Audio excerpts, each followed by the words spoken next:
এজন্য আল্লাহ রাব্বুল আলামিন বলেন, ইয়া আইয়ুহাল্লাযীনা আমানু, হে ঈমানদারেরা। গোপালগঞ্জের মানুষ, আপনারা কি জানেন বর্তমান পৃথিবীতে মানুষের সংখ্যা কত আছে? সারা পৃথিবীতে কয়শো কোটি মানুষ আছে জানা আছে নি? প্রায় 800 কোটি মানুষ। কত কোটি?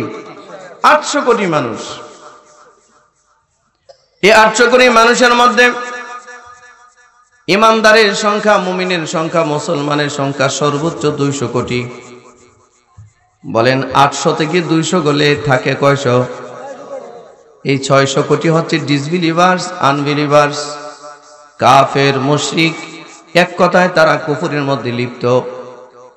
আর 200 কোটি মানুষ হচ্ছে বিলিভার্স, বিশ্বাসী, ঈমানদার, নামাজ পড়ুক আর না পড়ুক কিন্তু একথা বিশ্বাস করে যে আল্লাহ একজন, আল্লাহ ছাড়া আমাদের আর কোনো মাবুদ নাই, এটা বিশ্বাস করে। আমার ভাইরা, আমি আপনাদের সামনে কোরআনুল কারীমের 2খানা সূরা থেকে আমি 2টা আয়াত এবং তার অংশ বিশেষ তিলাওয়াত করেছি। প্রথমে তিলাওয়াত করেছি সূরা মুমতাহিনা। এই সূরাটা 28 নম্বর পারায় আল্লাহ তাআলা, এই সূরাটা 28 নম্বর পারায়, এখানে আমরা তেলাওয়াত যেটা করেছি এটা 28 নম্বর পারায় এই সূরাটা আছে। আরেকটা সূরা সূরা নিসা, এই সূরা নিসার 36 নম্বর আয়াতের অংশ বিশেষ আমি তিলাওয়াত করেছি। হাদিস পড়লে খুতবা লম্বা হবে, এই জন্য হাদিস পড়ি নাই, সংক্ষেপে বলার চেষ্টা করব ইনশাআল্লাহ। প্রাসঙ্গিক কিছু আলোচনা আসবে। আপনাদের দিলটাকে আগে মুতমাইন করেন, আগে খোলাসা করেন যে যেই কথাগুলো বলা হবে এই কথাগুলো কাউকে অবশ্যই কষ্ট দেওয়ার জন্য না। এই কথাগুলো শুধুমাত্র আমাদের নিজেরা যেন পরিবর্তন হতে পারি, নিজেরা যেন সংশোধিত হতে পারি, এই লক্ষ্যে আমরা গ্রহণ করব ইনশাআল্লাহ। কারো অপরাধের সাথে যদি মিলে যায় তাহলে নিজেকে মনে করবেন না যে আমি আপনাকে ইন্ডিকেট করে অথবা টার্গেট করে কথা বলছি, না, এটা দ্বীনের কোনো দায়ীর কাজ নয়। আমরা আসছি আপনাদের এখানে প্রথম জীবনে, আমার জীবনে এখানে আসা, ঠিক না? আর কখনো আসা হবে কি না আমি জানি না, সুতরাং এখানে আপনাদেরকে কষ্ট দেওয়া আমার উদ্দেশ্য না। তা আমরা এই কথাগুলো মূলত আল্লাহ যে বিষয়গুলো, আমাদের কোনো দোষ যদি থাকে সেই দোষটা যদি কোরআন সুন্নাহয় পাওয়া যায়, এটা কি রাগ করার বিষয় না সংশোধন করার বিষয়? বলেন, রাগ করার বিষয় না সংশোধন করার বিষয়? সংশোধন করার বিষয়। আল্লাহ আমাদেরকে আত্মশুদ্ধির উদ্দেশ্যে, সংশোধনের উদ্দেশ্যে কথাগুলো বলার এবং শোনার তৌফিক দিন। সবাই চিৎকার করে বলো না আমিন। আল্লাহ তাআলা সূরা মুমতাহিনা, এই সূরাটা মদিনায় নাজিল হয়েছে। মুমতাহিনা এই সূরায় আল্লাহ তাআলা কিছু দিক নির্দেশনা আমাদেরকে দিচ্ছেন। আমি তর্জমাটা বলছি, প্রাসঙ্গিক কিছু আলোচনা আসবে। বিসমিল্লাহির রহমানির রহিম। ইয়া আইয়ুহাল্লাযীনা আমানু, এটার অর্থ কি কেউ বলতে পারবেন? বলেন তো, হে ঈমানদারগণ। জোরে বলবেন না? হে ঈমানদারগণ। ঈমানদার কারা? বলেন আমরা। জোরে বলেন, ঈমানদার কারা? আপনি কি ঈমানদার না? আপনি মুসলমান না? আপনি এক আল্লাহর উপরে বিশ্বাস করেন না? মুহাম্মদুর রাসূলুল্লাহ সাল্লাল্লাহু আলাইহি সাল্লাম সর্বশেষ নবী, এই কথাটার উপরে বিশ্বাস করেন না? আচ্ছা, তাহলে আপনি ঈমানদার। আমরা ঘোষণা দিয়েছি আশহাদু আল্লা ইলাহা ইল্লাল্লাহু ওয়া আশহাদু আন্না মুহাম্মাদান আবদুহু ওয়া রাসূলুহু, এটা ঘোষণা দিছি না? আমরা এরপরে পড়েছি আমানতু বিল্লাহি ওয়া মালাইকাতিহি ওয়া কুতুবিহি ওয়া রুসুলিহি ওয়াল ইয়াউমিল আখিরি ওয়াল কদরি খাইরিহি ওয়া শাররিহি মিনাল্লাহি তাআলা ওয়াল বা'সি বা'দাল মাউত। আমানতু বিল্লাহ মানে কি? আমি বিশ্বাস করলাম কার উপর? জোরে বলুন, কার উপর? ও মালাইকাতিহি, বিশ্বাস করলাম তার ফেরেশতাদের উপর, ঈমান আনলাম তার ফেরেশতাদের উপর। ও কুতুবিহি, ঈমান আনলাম সমস্ত কিতাবের উপর। ও রুসুলিহি, ঈমান আনলাম সমস্ত রাসূলদের উপর। ওয়াল ইয়াউমিল আখিরি, ঈমান আনলাম পরকাল দিবসের উপর, ওয়াল কদরি খাইরিহি ওয়া শাররিহি মিনাল্লাহি তাআলা ওয়াল বা'সি বা'দাল মাউত। আল্লাহ তাআলা বলে, আমরা এই কালিমাগুলো পড়েছি যে আমরা ঈমান আনলাম তাকদীরের ভালো মন্দের উপর, ঠিক না? ওয়াল বা'সি বা'দাল মাউত, মৃত্যুর পরে আবার পুনর্জীবিত হতে হবে, এটার উপর ঈমান আনলাম। আচ্ছা, মরার পরে আল্লাহ আমাদেরকে জীবিত করবেন, এই কথাটা কারা কারা বিশ্বাস করে? সবাই এটা বিশ্বাস করেন যে আল্লাহ আমাদেরকে জীবিত করতে পারবেন? শুধু পারবেন না, করবেন কিনা? আচ্ছা, কেন জীবিত করবেন জিজ্ঞেস করবেন না সারা জিন্দেগীর ব্যাপারে? এবার এজন্য আল্লাহ রাব্বুল আলামিন বলেন, ইয়া আইয়ুহাল্লাযীনা আমানু, হে ঈমানদারেরা। গোপালগঞ্জের মানুষ, আপনারা কি জানেন বর্তমান পৃথিবীতে মানুষের সংখ্যা কত আছে? সারা পৃথিবীতে কয়শো কোটি মানুষ আছে জানা আছে নেই? প্রায় 800 কোটি মানুষ। কত কোটি? 800 কোটি মানুষ। এই 800 কোটি মানুষের মধ্যে ঈমানদারের সংখ্যা, মুমিনের সংখ্যা, মুসলমানের সংখ্যা সর্বোচ্চ 200 কোটি। বলেন 800 থেকে 200 গলে থাকে কয়শো? এই 600 কোটি হচ্ছে ডিসবিলিভার্স, আনবিলিভার্স, কাফের, মুশরিক, এক কথায় তারা কুফরের মধ্যে লিপ্ত। আর 200 কোটি মানুষ হচ্ছে বিলিভার্স, বিশ্বাসী, ঈমানদার, নামাজ পড়ুক আর না পড়ুক কিন্তু একথা বিশ্বাস করে যে আল্লাহ একজন, আল্লাহ ছাড়া আমাদের আর কোনো মাবুদ নাই, এটা বিশ্বাস করে। বলেন তাহলে ডিসবিলিভার্সের সংখ্যা, কাফেরের সংখ্যা কম না বেশি? বেশি, ঠিক না? আচ্ছা, এখন এরাও তো দুনিয়ার বাসিন্দা, এরা দুনিয়ার বাসিন্দা না? আমরা কাফেরদেরকে ছাড়া চলতে পারি? আমাদের আশেপাশে কাফের আছে না? আপনাদের গ্রামের নামই তো গোপীনাথপুর, এখানে তো ছিলই ওরা, কথা বলেন না কেন? গোপালগঞ্জ, গোপাল মানে কি? ছিলই ওরা। কিশোরগঞ্জ, মোহনগঞ্জ, ব্রাহ্মণবাড়িয়া, হরিরামপুর, হরিপুর, কারা? তারাই, ঠিক না? আচ্ছা, অসুবিধা নাই, তারাও আমাদের আশপাশে বাস করবে, সমস্যা নাই। কিন্তু তাদের সাথে আমাদের আন্ডারস্ট্যান্ডিংটা কেমন হবে, সম্পর্কটা কেমন হবে, এটা আমাদের জানা দরকার।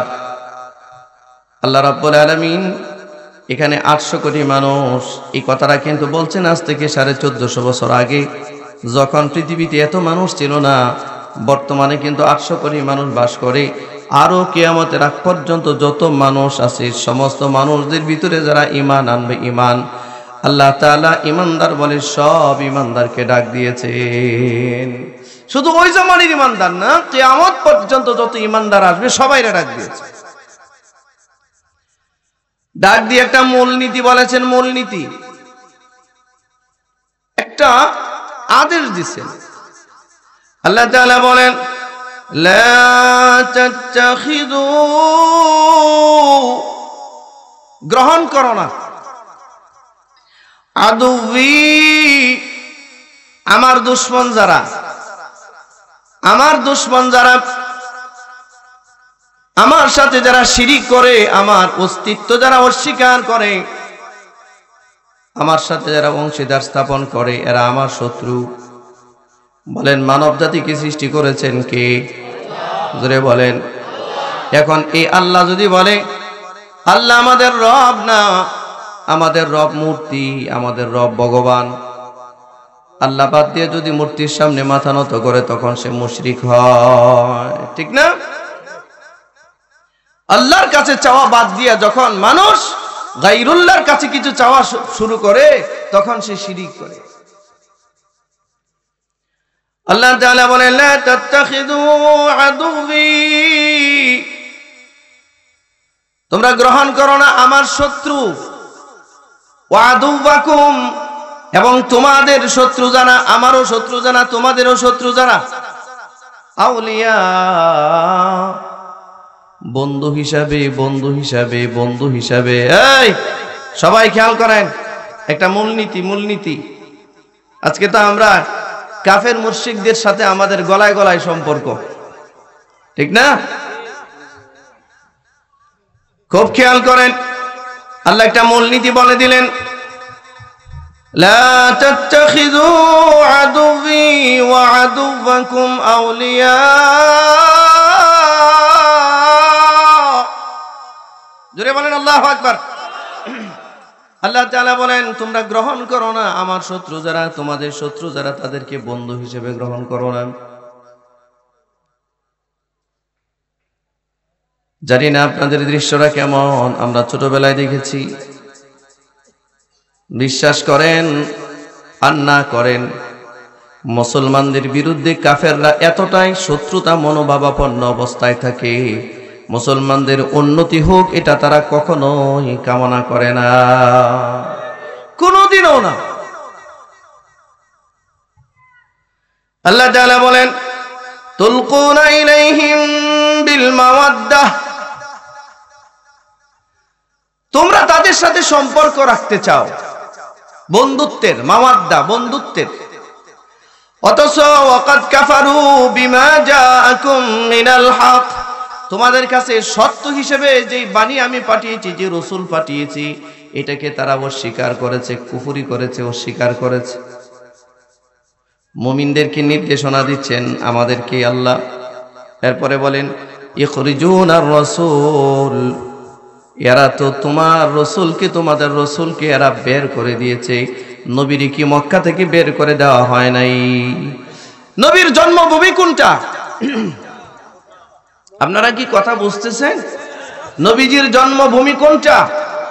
মক্কা থেকে বের করে দেয় নাই, নবী কি নির্যাতন করে? এই কথা আল্লাহ বলছেন, ইখরিজুনার রাসূল।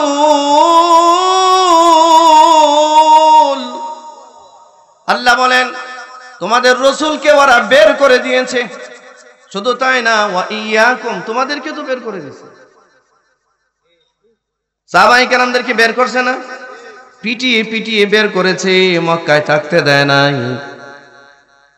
আল্লাহ বলেন, ইখরিজুনার রাসূল ওয়া ইয়াকুম, তোমাদের রসুলকেও তারা যেমন অত্যাচার করে বের করেছে, তোমাদেরকেও মক্কা থেকে অত্যাচার করে বের করেছে। তবে এদের সাথে তোমাদের সম্পর্ক কিসের? যে তোমার বাড়ি থেকে বের করে দিল, জন্মভূমি থেকে বের করে দিল, যে কুফরি আকীদায় বিশ্বাস করে, যে লাত আর উজ্জা, হুবল আর মানাতের সামনে মাথা নত করে, আর তোমরা তো এক আল্লাহর সামনে মাথা নত করো, তো এদের আকীদার সাথে তো তোমাদের আকীদার মিল নাই, ওদের সাথে কিসের বন্ধুত্বের সম্পর্ক?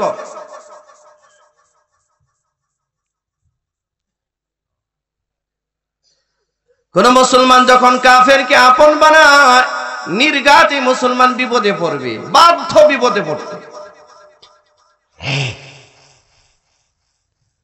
কোন রাষ্ট্র পরিচালক ভিন্ন ধর্মী কোন বেঈমান কাফের রাষ্ট্রের পরামর্শে যদি রাষ্ট্র চালায়, রাষ্ট্র বুলুণ্ঠিত হবে, ধ্বংস হবে, ধ্বংস, এই মুসলিম শাসকও ধ্বংস হবে। এটা স্বাভাবিক একটা নিয়ম। আল্লাহর চেয়ে কেউ ভালো কিছু জানে? বলেন, মানুষ সৃষ্টি করেছেন কে? তাহলে তিনি যা জানেন, মানুষ কি তা জানবে? আল্লাহ তাআলা বলেন, আলা ইয়ালামু মান খালাক ওয়া হুয়াল লাতীফুল খাবীর।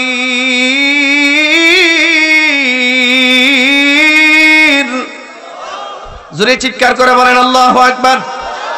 আল্লাহ বলেন, এ বান্দা, আমি কি জানবো না তোমার ব্যাপারে? অথচ তোমারে সৃষ্টি করেছি আমি আল্লাহ। বলেন, আমাকে আপনাকে সৃষ্টি করেছেন কে? আসতে বললে হবে না, শাহাদাত আঙ্গুলটা উপরে উঠায়া চিৎকার করে বলেন কে? আমাদের রব কে? একমাত্র স্রষ্টা কে? আল্লাহ। মনে থাকবে এটা, মনে রাখবেন। আপনি কবরে যাওয়ার পর হাজার প্রশ্ন আপনাকে করা হবে না। মানব জীবনের সমস্ত আমলকে সার্চ করে মৌলিক 3টা প্রশ্নের ভিতরে মানুষের সমস্ত কর্মকাণ্ডের হিসাব ভেসে উঠবে। মাত্র 3টা প্রশ্ন নির্বাচন করা হয়েছে, হাজার প্রশ্ন না। একটা মানুষের 60 বছর, 70 বছর, 50 বছর, 100 বছরের জীবনে অথবা 500 বছর যারা হায়াত পেয়েছিলেন, 1000 বছর যারা হায়াত পেয়েছিলেন, তারে হাজার হাজার প্রশ্ন করা হবে না, মাত্র প্রশ্ন করা হবে কয়টা? প্রথম প্রশ্ন হবে মার রাব্বুকা, বলো তোমার রব কি? 1 নম্বর প্রশ্ন মার রাব্বুকা, বলেন তো আমাদের রব কে? রব মানে সৃষ্টিকর্তা, রব মানে লালনকর্তা, রব মানে পালনকর্তা, রব মানে রিজিক দাতা, রব মানে হায়াত দাতা, রব মানে মওত দাতা, রব মানে একমাত্র মানব জাতির স্রষ্টা এক আল্লাহ। ঠিক না? এই প্রশ্ন সামারি, একটা মানুষের জীবনের সব কিছুর সামারি 3 প্রশ্নের মধ্যে নিয়ে আসা হয়। এর মধ্যে প্রথম হলো মার রাব্বুক, বলো তোমার রব কে। আমার আলোচনার বিষয় মার রাব্বুকা না, আমি কবরের এই 3 প্রশ্নের উত্তর দেওয়ার জন্য এখানে বসি নাই। এটা অন্য আরেকটা আলোচনা, অন্য প্রসঙ্গে, অন্য কোথাও দেখা হলে সেটা চেষ্টা করব ইনশাআল্লাহ। আজকের আলোচনা এখানে আল্লাহ সুবহানাহু ওয়া তাআলা নির্দেশনা দিয়ে বললেন, যারা তোমাদেরকে মক্কা থেকে বের করে দিল, যারা আমার হাবিবকে মক্কা থেকে বের করে দিল, কাঁদতে কাঁদতে আমার নবী মক্কা ছেড়ে মদিনায় হিজরত করতে বাধ্য হলো। তোমরা মক্কা ছেড়ে আবিসিনিয়ায় হিজরত করতে বাধ্য হলে, তোমরা হাবশায় হিজরত করতে বাধ্য হলে, তোমরা মদিনায় হিজরত করতে বাধ্য হলে, সেই কাফেরদের সাথে আবার কিসের বন্ধুত্বের সম্পর্ক? নির্দেশনা দিলেন কে? আল্লাহ। আমাদের বাংলাদেশের হিন্দু ভাইরা যারা আমাদের আশেপাশে বসবাস করে, আমরা তাদেরকে অ্যাটাক করছি না, আমাদের ধর্ম তাদেরকে আক্রমণ করা বা তাদেরকে ঘৃণা করা আমাদেরকে শিখায় না। ঠিক কিনা ধরে বলেন? ঘৃণা করা এক জিনিস, আর গলায় গলায় অন্তরঙ্গ বন্ধু বানাবা এটা আর এক জিনিস।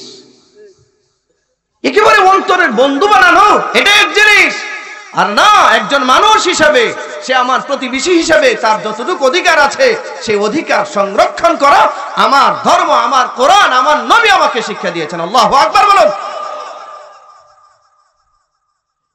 বিশ্ব নবী সরকারে দু আলম সাল্লাল্লাহু আলাইহি ওয়াসাল্লাম মসজিদে নববীতে বসা একটা মরা ব্যক্তির লাশ নিয়ে কিছু ব্যক্তি মসজিদে নববীর সামনে দিয়ে যায়। নবীজি দাঁড়িয়ে গেছেন, সাহাবায়ে কেরাম বলেন, ইয়া রাসূলুল্লাহ, যার লাশটা নিয়ে যাচ্ছে মৃত ব্যক্তি তো হলো মুসলমান না, সে একজন ইহুদি। আল্লাহ রাসূল, ইহুদি হইছে তো কি হইছে, সে তো একজন মানুষ। মানুষ হিসেবে তাকে রেসপেক্ট করা, সম্মান করা। আর একটা হচ্ছে না তাকে অন্তরঙ্গ বন্ধু বানানো। মুসলমানকে বাদ দিয়া কোন বেঈমান আর কাফেরকে অন্তরঙ্গ বন্ধু যে বানায়, এর নির্ঘাত দুনিয়াতেও ক্ষতিগ্রস্ত হয়, পরকাল তো বরবাদ হয়।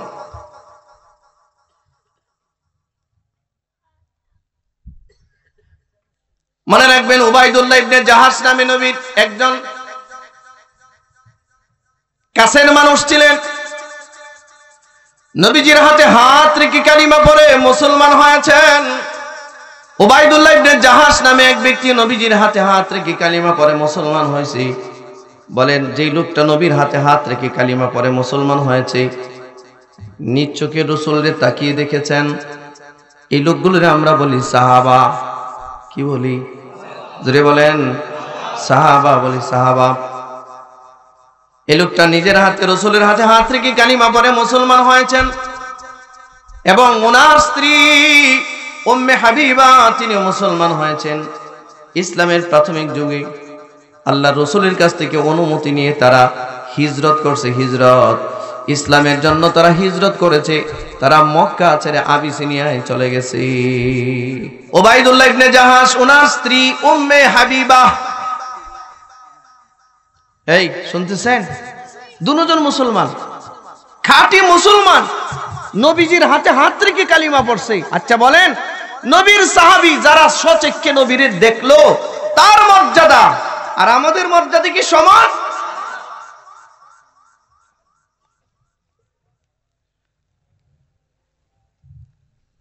আল্লাহ নবীর কাছে বললেন, হুজুর মক্কার মানুষ নির্যাতন করে, অনুমতি দেন আমি আমার বিবিকে নিয়ে হিজরত করে চলে যাই। আল্লাহ নবী বললেন, ঠিক আছে, তোমার অনুমতি দেওয়া হলে যাও, তোমার বিবিকে নিয়ে হিজরত করে আবিসিনিয়ায় চলে যাও।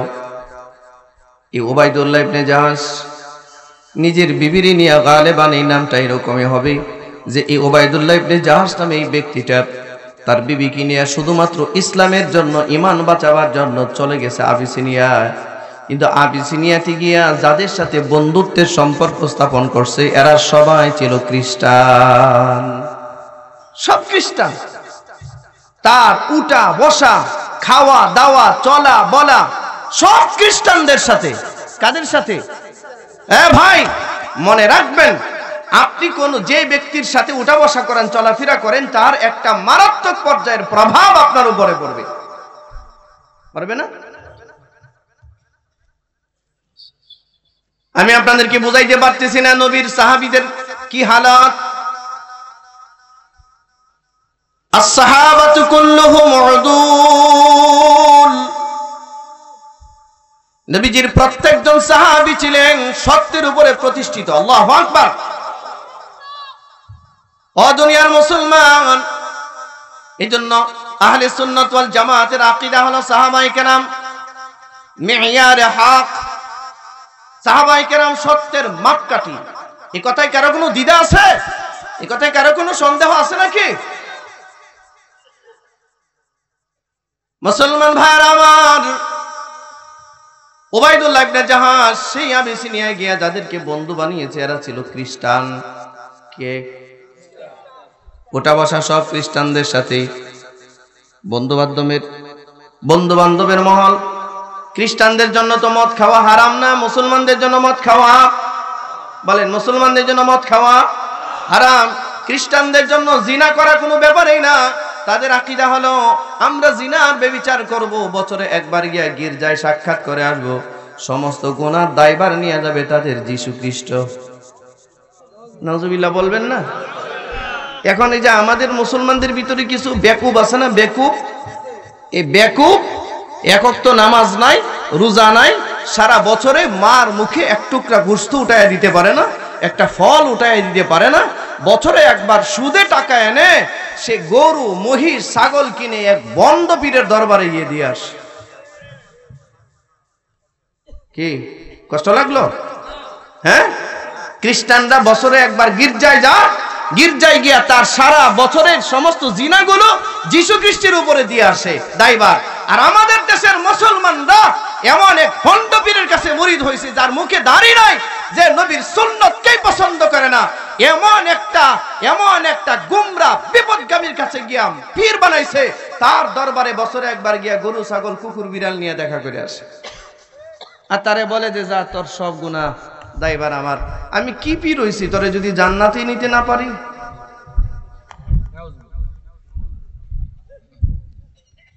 কি বলে? রাগ করতেছেন? কথা চলবে? এটি দরকার আছে কিনা? কি পার্থক্য?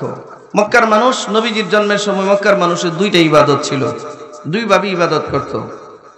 এক নম্বরে মূর্তি পূজা করতো। মূর্তি পূজা কি পূজা? এই বেশি কথা বলা যাবে না, কিন্তু এইদিকে তাকাইতে হবে, অল্প কথাই ছেড়ে দিব আমি। এক নম্বরে মূর্তি পূজা। মক্কার 4টা মূর্তি ছিল, প্রধানতম 4টা মূর্তি। আমি কিন্তু জিজ্ঞাসা করব, আমি কিন্তু বানাইনে ওয়াজ করি না, আমি যেটা পড়ি এটাই বলার চেষ্টা করি। এদিকে খেয়াল করেন, মক্কায় কাফেররা কয়টা মূর্তির পূজা করতো? প্রধানত 4টা। বড় বড় মূর্তি, যেটা ছোট ছোট মূর্তি তো আছেই, 4টা মূর্তির পূজা করতো। একটা ছিল আপনার সাফা পাহাড়ে, আর একটা মারওয়া পাহাড়ে। একটার নাম ছিল লাত, একটার নাম ছিল উজ্জা। আর ঠিক মাকামে মাহমুদ, মাকামে ইব্রাহিমের সামনে হাতিমে কাবা, একদম কাবার মুলতাজিম দরজার সামনে 2টা মূর্তি ছিল। একটার নাম ছিল হুবল, একটার নাম ছিল মানাত। এদের সামনে ওরা মান্নত করত। এই 4টা মূর্তির পূজা করত। 1 নাম্বার ইবাদত। বলেন মূর্তি পূজা কি? শিরিক। জোরে বলেন, আরো জোরে, একসাথে বলতে হবে, মূর্তি পূজা কি? কি শিরিক? মুখে বলতে হবে, মুখে বলতে হবে। বলেন মূর্তি পূজা কি? শিরিক। আমি বলতেছি কি শিরিক? হ্যাঁ বলেন, মূর্তি পূজা বড় শিরিক, মূর্তি পূজা বড় শিরিক। মনে থাকবে? মুসলমান ভাইয়েরা আমার, মক্কার কাফেরদের 2 নাম্বার ইবাদত ছিল। এখন যেমন হাজিরা কাবা তওয়াফ করে, তারাও কাবা তওয়াফ করত, কিন্তু তাদের তওয়াফের সিস্টেম ছিল তারা সবাই উলঙ্গ আর বিবস্ত্র হয়ে তওয়াফ করত। কাবা তওয়াফ করত কেমনে? উলঙ্গ, উলঙ্গ বিবস্ত্র, একেবারে উলঙ্গ। আচ্ছা বলেন, আপনাদের এই মসজিদে কোন ল্যাংটা যদি আসে, এটা ঢুকতে দিবেন? আর ওরা কাবা ঘর তওয়াফ করত ইবাদতের উদ্দেশ্যে, পুরো ল্যাংটা।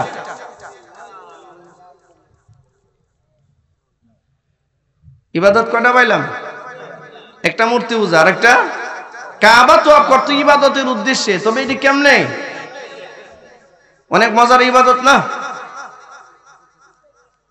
এই জন্য এই সময়টারে বলা হয় আইয়ামে জাহিলিয়া, একেবারে জঘন্য মূর্খতার সমাজ। আমার ভাইয়েরা, এরা বিবস্ত্র হয়ে আল্লাহর ঘর তওয়াফ করত।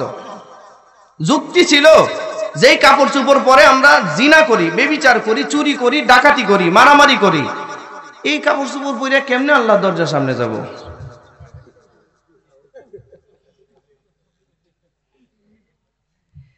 যেই কাপড় চোপড় পরে আমরা এই সমস্ত গুনাহ খাতা করি, এরকম কাপড় চোপড় পরে কেমনে আমরা আল্লাহর ঘরের সামনে যাব? এই জন্য কাপড় চোপড় খুলে সম্পূর্ণ বিবস্ত্র হয়ে তারপরে আল্লাহর ঘরের সামনে যেতে।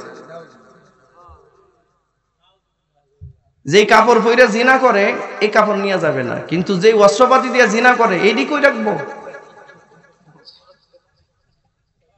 কথা বলেন না কেন?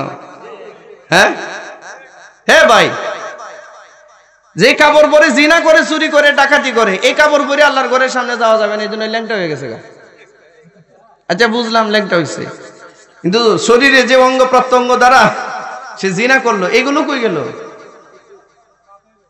এই জন্য এটারে বলে আইয়ামে জাহিলিয়া। তা আমি তো দেখি আমরা ওদের চেয়ে আরো খারাপ। এগুলো তো যাই হোক, হযরত ঈসা আলাইহিস সালাম থেকে নিয়ে মুহাম্মদুর রাসূলুল্লাহ সাল্লাল্লাহু আলাইহি ওয়াসাল্লাম পর্যন্ত 5 থেকে 600 বছরের ব্যবধানে নবী রাসূল না থাকবার কারণে মানুষের হালত এমন হয়েছে। আসমানি কোনো নির্দেশনা না থাকার কারণে, নবী রাসূলদের দাওয়াত না থাকার কারণে হালত হয়েছিল ওইটা। আর আমাদের সামনে দেখুন নবী রাসূলদের উত্তরাধিকারী আলেমরা আছে, মসজিদ আছে, মাদ্রাসা আছে, কোরআন আছে, হাদিস আছে, তারপরে তো আমরা ওদের চেয়ে আরো জঘন্য কাজ করে বেড়াই। আপনারা বলবেন কেমনে? ওরা তো ল্যাংটা হইয়া গিয়ে কাবা তওয়াফ করতো। এখন তো আমাদের দেশে শিক্ষিত মানুষ হঠাৎ শরীফা থেকে শরীফ হয়ে যায়, আবার হঠাৎ করে শরীফ থেকে শরীফা মন চাইলো হয়ে গেল। ওরা তো যাই হোক বুঝতো না, এই জন্য কাপড় চোপড় খুলছে। এরা তো নিজেরা অস্ত্রপাতি রাইকাই নাম পাল্টা এলায়। কথা কন না? রাগ করতেছেন? গেল এইটা, তাহলে ওদের চেয়ে আমরা খারাপ না? আচ্ছা, ওরা ল্যাংটা হয়ে কাবা তওয়াফ করতো, আর আমরা কি করছি? আমরা ল্যাংটার এই পীর বানায় লাইছি। ল্যাংটা বাবা আপনাদের গোপালগঞ্জে আসেনি? ল্যাংটা বাবা নাই? আচ্ছা, ল্যাংটা বাবার একটা ঠিকানা দিয়ে দিই। আপনারা সুনামগঞ্জের নাম শুনেছেন? সুনামগঞ্জে নামে একটা জেলা আছে সিলেট, নাম শুনেছেন? সুনামগঞ্জ জেলার ধর্মপাশা নামে একটা আছে, উপজেলা আছে। ধর্মপাশা নামে একটা থানা। এই ধর্মপাশা থানায় একটা মাজার আছে, ল্যাংটার মাজার, ল্যাংটা বাবার মাজার। যদি কারো যাওয়ার স্বাদ লাগে সফর করে আসেন, বিশাল উরস। কেন এটা ল্যাংটা হইলো? এ নাকি সারা জীবন ল্যাংটাই ছিল, আল্লাহর ওলি। ওরা ল্যাংটা হইয়া আল্লাহর ঘর তওয়াফ করতো, বলেন। আর আমরা এখন ল্যাংটারই বানাইছি পীর। তাহলে ওরা আমাদের চেয়ে ভালো না? আমরা তো ওদের চেয়ে আরো জঘন্য। আমরা তো ল্যাংটারই পীর বানাই লাইছি। আবার বলে কি, হুজুর আপনারা এটা বুঝতেন না, বহুত মাল আছে তার ভিতরে। মাল যে কি আছে তা তো দেখাই যাইতেছে। এই যে হাঁটতেছে আর কি মাল আছে তা মানুষ দেখতেই আছে। মানুষ কতটুক নির্লজ্জ, বেহায়া আর মূর্খ আর জাহেল হলে পরে এই সমস্ত কথা বলে। এই ভাই, মানব জাতি সৃষ্টি করেছেন আল্লাহ, মানুষের চলায় বলায়, মানুষের পোশাক পরিচ্ছদ, খাওয়ায় দাওয়ায় হালাল হারামের বিধান আছে না? রাসূল বুখারী শরীফের হাদিসে বলেন, আল হালালু বাইয়িন ওয়াল হারামু বাইয়িন ওয়া বাইনাহুমা মুস্তাবিহাত। হালাল যেটা সুস্পষ্ট, বলেন, আর ওয়াল হারামু বাইয়িন, হারাম যেটা ওইটাও সুস্পষ্ট। অবাইনাহুমা মুস্তাবিহাত, দুইটার মাঝখানে অস্পষ্ট কিছু বিষয়াদি আছে। আমি সংক্ষেপে একটু বলি। বলেন দুধ পান করা কি? বলেন দুধ পান করা কি? হালাল না? আর মদ মনে থাকবো? আচ্ছা, এই বিধান অস্পষ্ট না সুস্পষ্ট? সুদ খাওয়া, সুদ খাওয়া কি সন্দেহ আছে নাকি কারো? হ্যাঁ, সুদ খাওয়া কি জোরে আসেনি? সুদখোর এই সমাজে সুদখোর নাই? মানে গোপালগঞ্জে একদম সব ফেরেশতা, একেবারেই সুদখোর নাই? আছে? সুদ খাওয়া কি জোরে বলেন? আচ্ছা, আর যৌতুক নেওয়া হারাম? যৌতুক নেন না আপনারা? যৌতুক নেন না? যৌতুক দেন না? যৌতুক নেন না? কি করেন? কি করেন এগুলো? কোরআনে কারীমে আল্লাহ তাআলা বলেন, আল্লাযীনা ইয়াকুলুনার রিবা, আল্লাহ বলেন আল্লাযীনা, যারা ইয়াকুলুনা খায়, আর রিবা সুদ, লা ইয়াকুমুনা এরা দাঁড়াবে না, ইল্লা তবে কামা ইয়াকুমুল্লাযী ইয়াতাখাব্বাতুহু শাইতানু মিনাল মাস, কোন মানুষকে যদি জিনে ধরে, জিনে আপনাদের গোপালগঞ্জে কি শয়তানে ধরেনি? মানুষ জিনে ধরে না? দেখবেন দুর্বল একটা মানুষ ধাক্কা দিলে পড়ে যায়, কিন্তু জিনে ধরলে পরে শক্তিশালী 20 জন মানুষ মিলিয়েও তারে ধরে রাখা যায় না। সে ছুটে চলে যেতে চায়, পাগলামি করে। জিনে ধরা রোগী মা চিনে না, বাবা চিনে না, আত্মীয় স্বজন চিনে না, আপনপর চিনে না, পাগলামি করে, মাতলামি করে।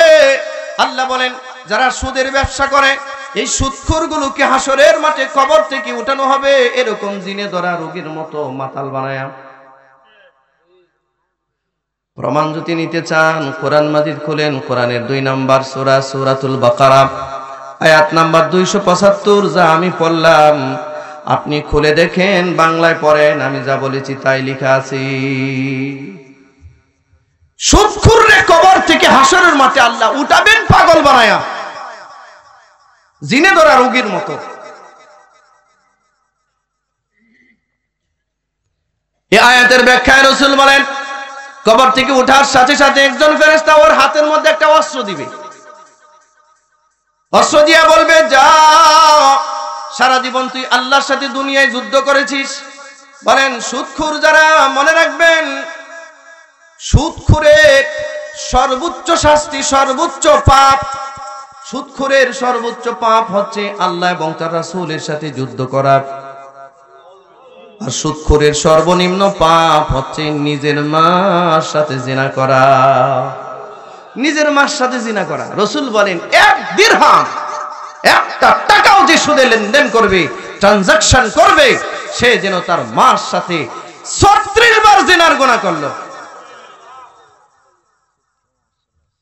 বলেন তো আমাদের এই সমাজে, আপনাদের এই সমাজে কোন ছেলে যদি মার সাথে জিনা করে, নাউজুবিল্লাহি মিন যালিক, এটা তো মানুষ কল্পনাও করতে পারে না।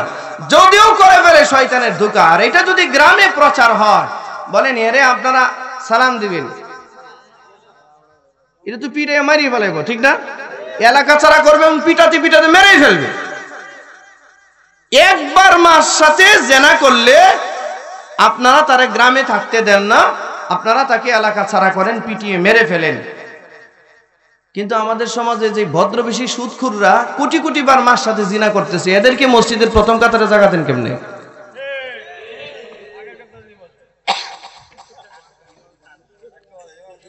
কথা কন না করে, কে রাগ করতেছেন? আমি কিন্তু শুরুতেই বলেছি, আমি কাউকে কষ্ট দেওয়ার জন্য বলছি না। কিবা এমন মানুষ আছে না, শুধু আসে না তাই না, আপনাদের গোপালগঞ্জের হিসাব আমি জানি না, সারা বাংলাদেশ সফর করে যতটুকু দেখতেছি, বাংলাদেশের প্রায় এলাকায় বেশ কিছু মাদ্রাসার সেক্রেটারি এলাকার জঘন্য সুদখোর, মসজিদের সভাপতি একেবারে জঘন্য সুদখোর, কঠিন পর্যায়ে আছে না?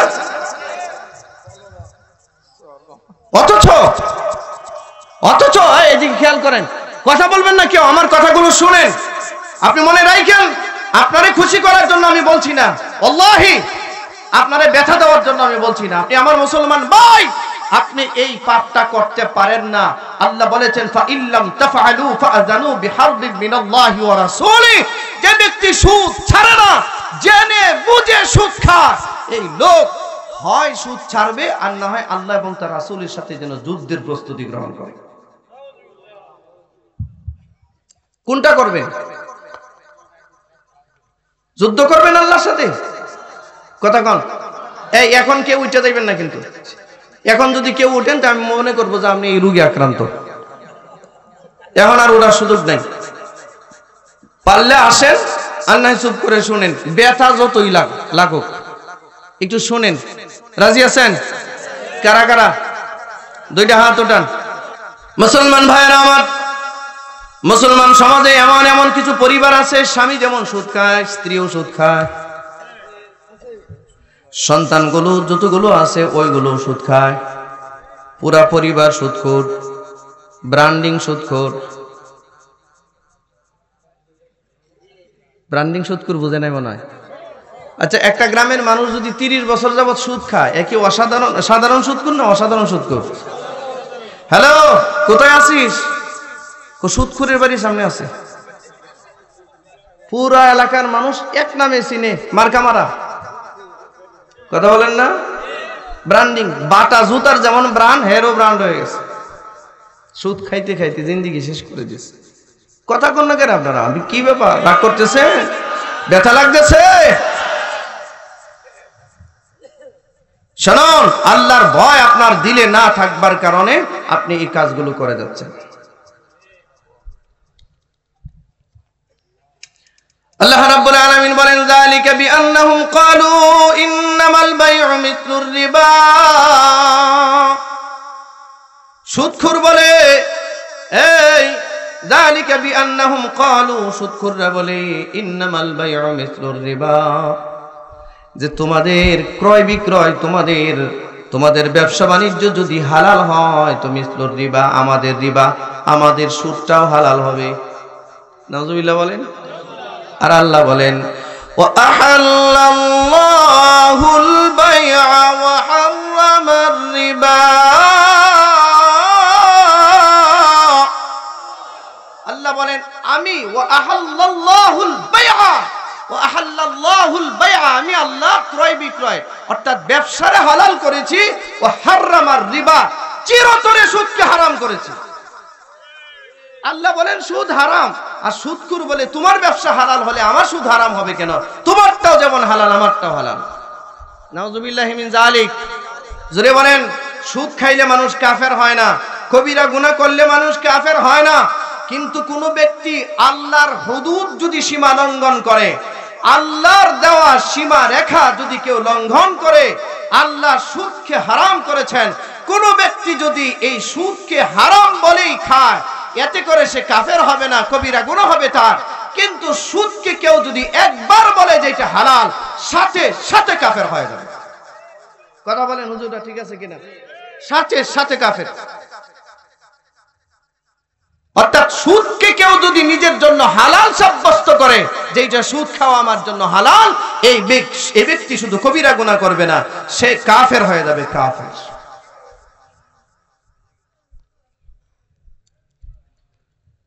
আল্লাহ রাসূল সাল্লাল্লাহু আলাইহি সাল্লাম বলেন, হাতের মধ্যে অস্ত্র দিয়া বলবে সারা জীবন দুনিয়ায় থাকতে আল্লাহর সাথে যুদ্ধ করেছো, যাও এবার আল্লাহর সাথে গিয়া যুদ্ধ করো, আল্লাহ আরশে বসা আছে।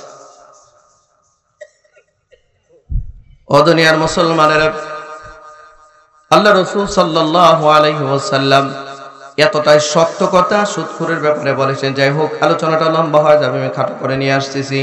এরপর আল্লাহ রাব্বুল আলামিন বলেন সুদখোরের হালত এমন, সুদ খায়া লাভ নাই, সুদ খায়া লাভ নাই। আল্লাহ বলেন ইয়ামহাকুল্লাহুর রিবা ওয়া ইউরবিস সাদাকাত, আমি আল্লাহ কথা দিচ্ছি, আমি আল্লাহ তোমারে ঘোষণা শুনিয়ে দিচ্ছি, সুদখোররে আমি ধ্বংস করি, সুদের ব্যবসারে আমি ধ্বংস করি, সুদের দ্বারা উপার্জিত সম্পদকে আমি আল্লাহ ধ্বংস করি। ওয়ুরবিস সাদাকাত, আর যারা দান সাদাকা করে আমি আল্লাহ তাদের দান সাদাকাকে বাড়িয়ে দেই। দান সাদাকা বাড়ায় কে? চিৎকার করে বলেন। হ্যাঁ, হাত উঠে, দুইটা হাত উঠে বলেন, সুদখোররে ধ্বংস করে কে? আরো জোরে বলেন, কে ধ্বংস করে? আল্লাহ। আচ্ছা, যে আল্লাহ কাউকে ধ্বংস করে দিতে চায়, কারে কে রক্ষা করবে বলেন?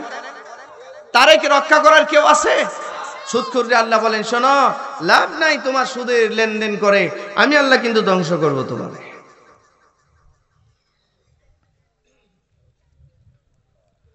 সুদ, ঘুষ, হারাম, জমি টেলানি, ভাই বোনদের হক মারা।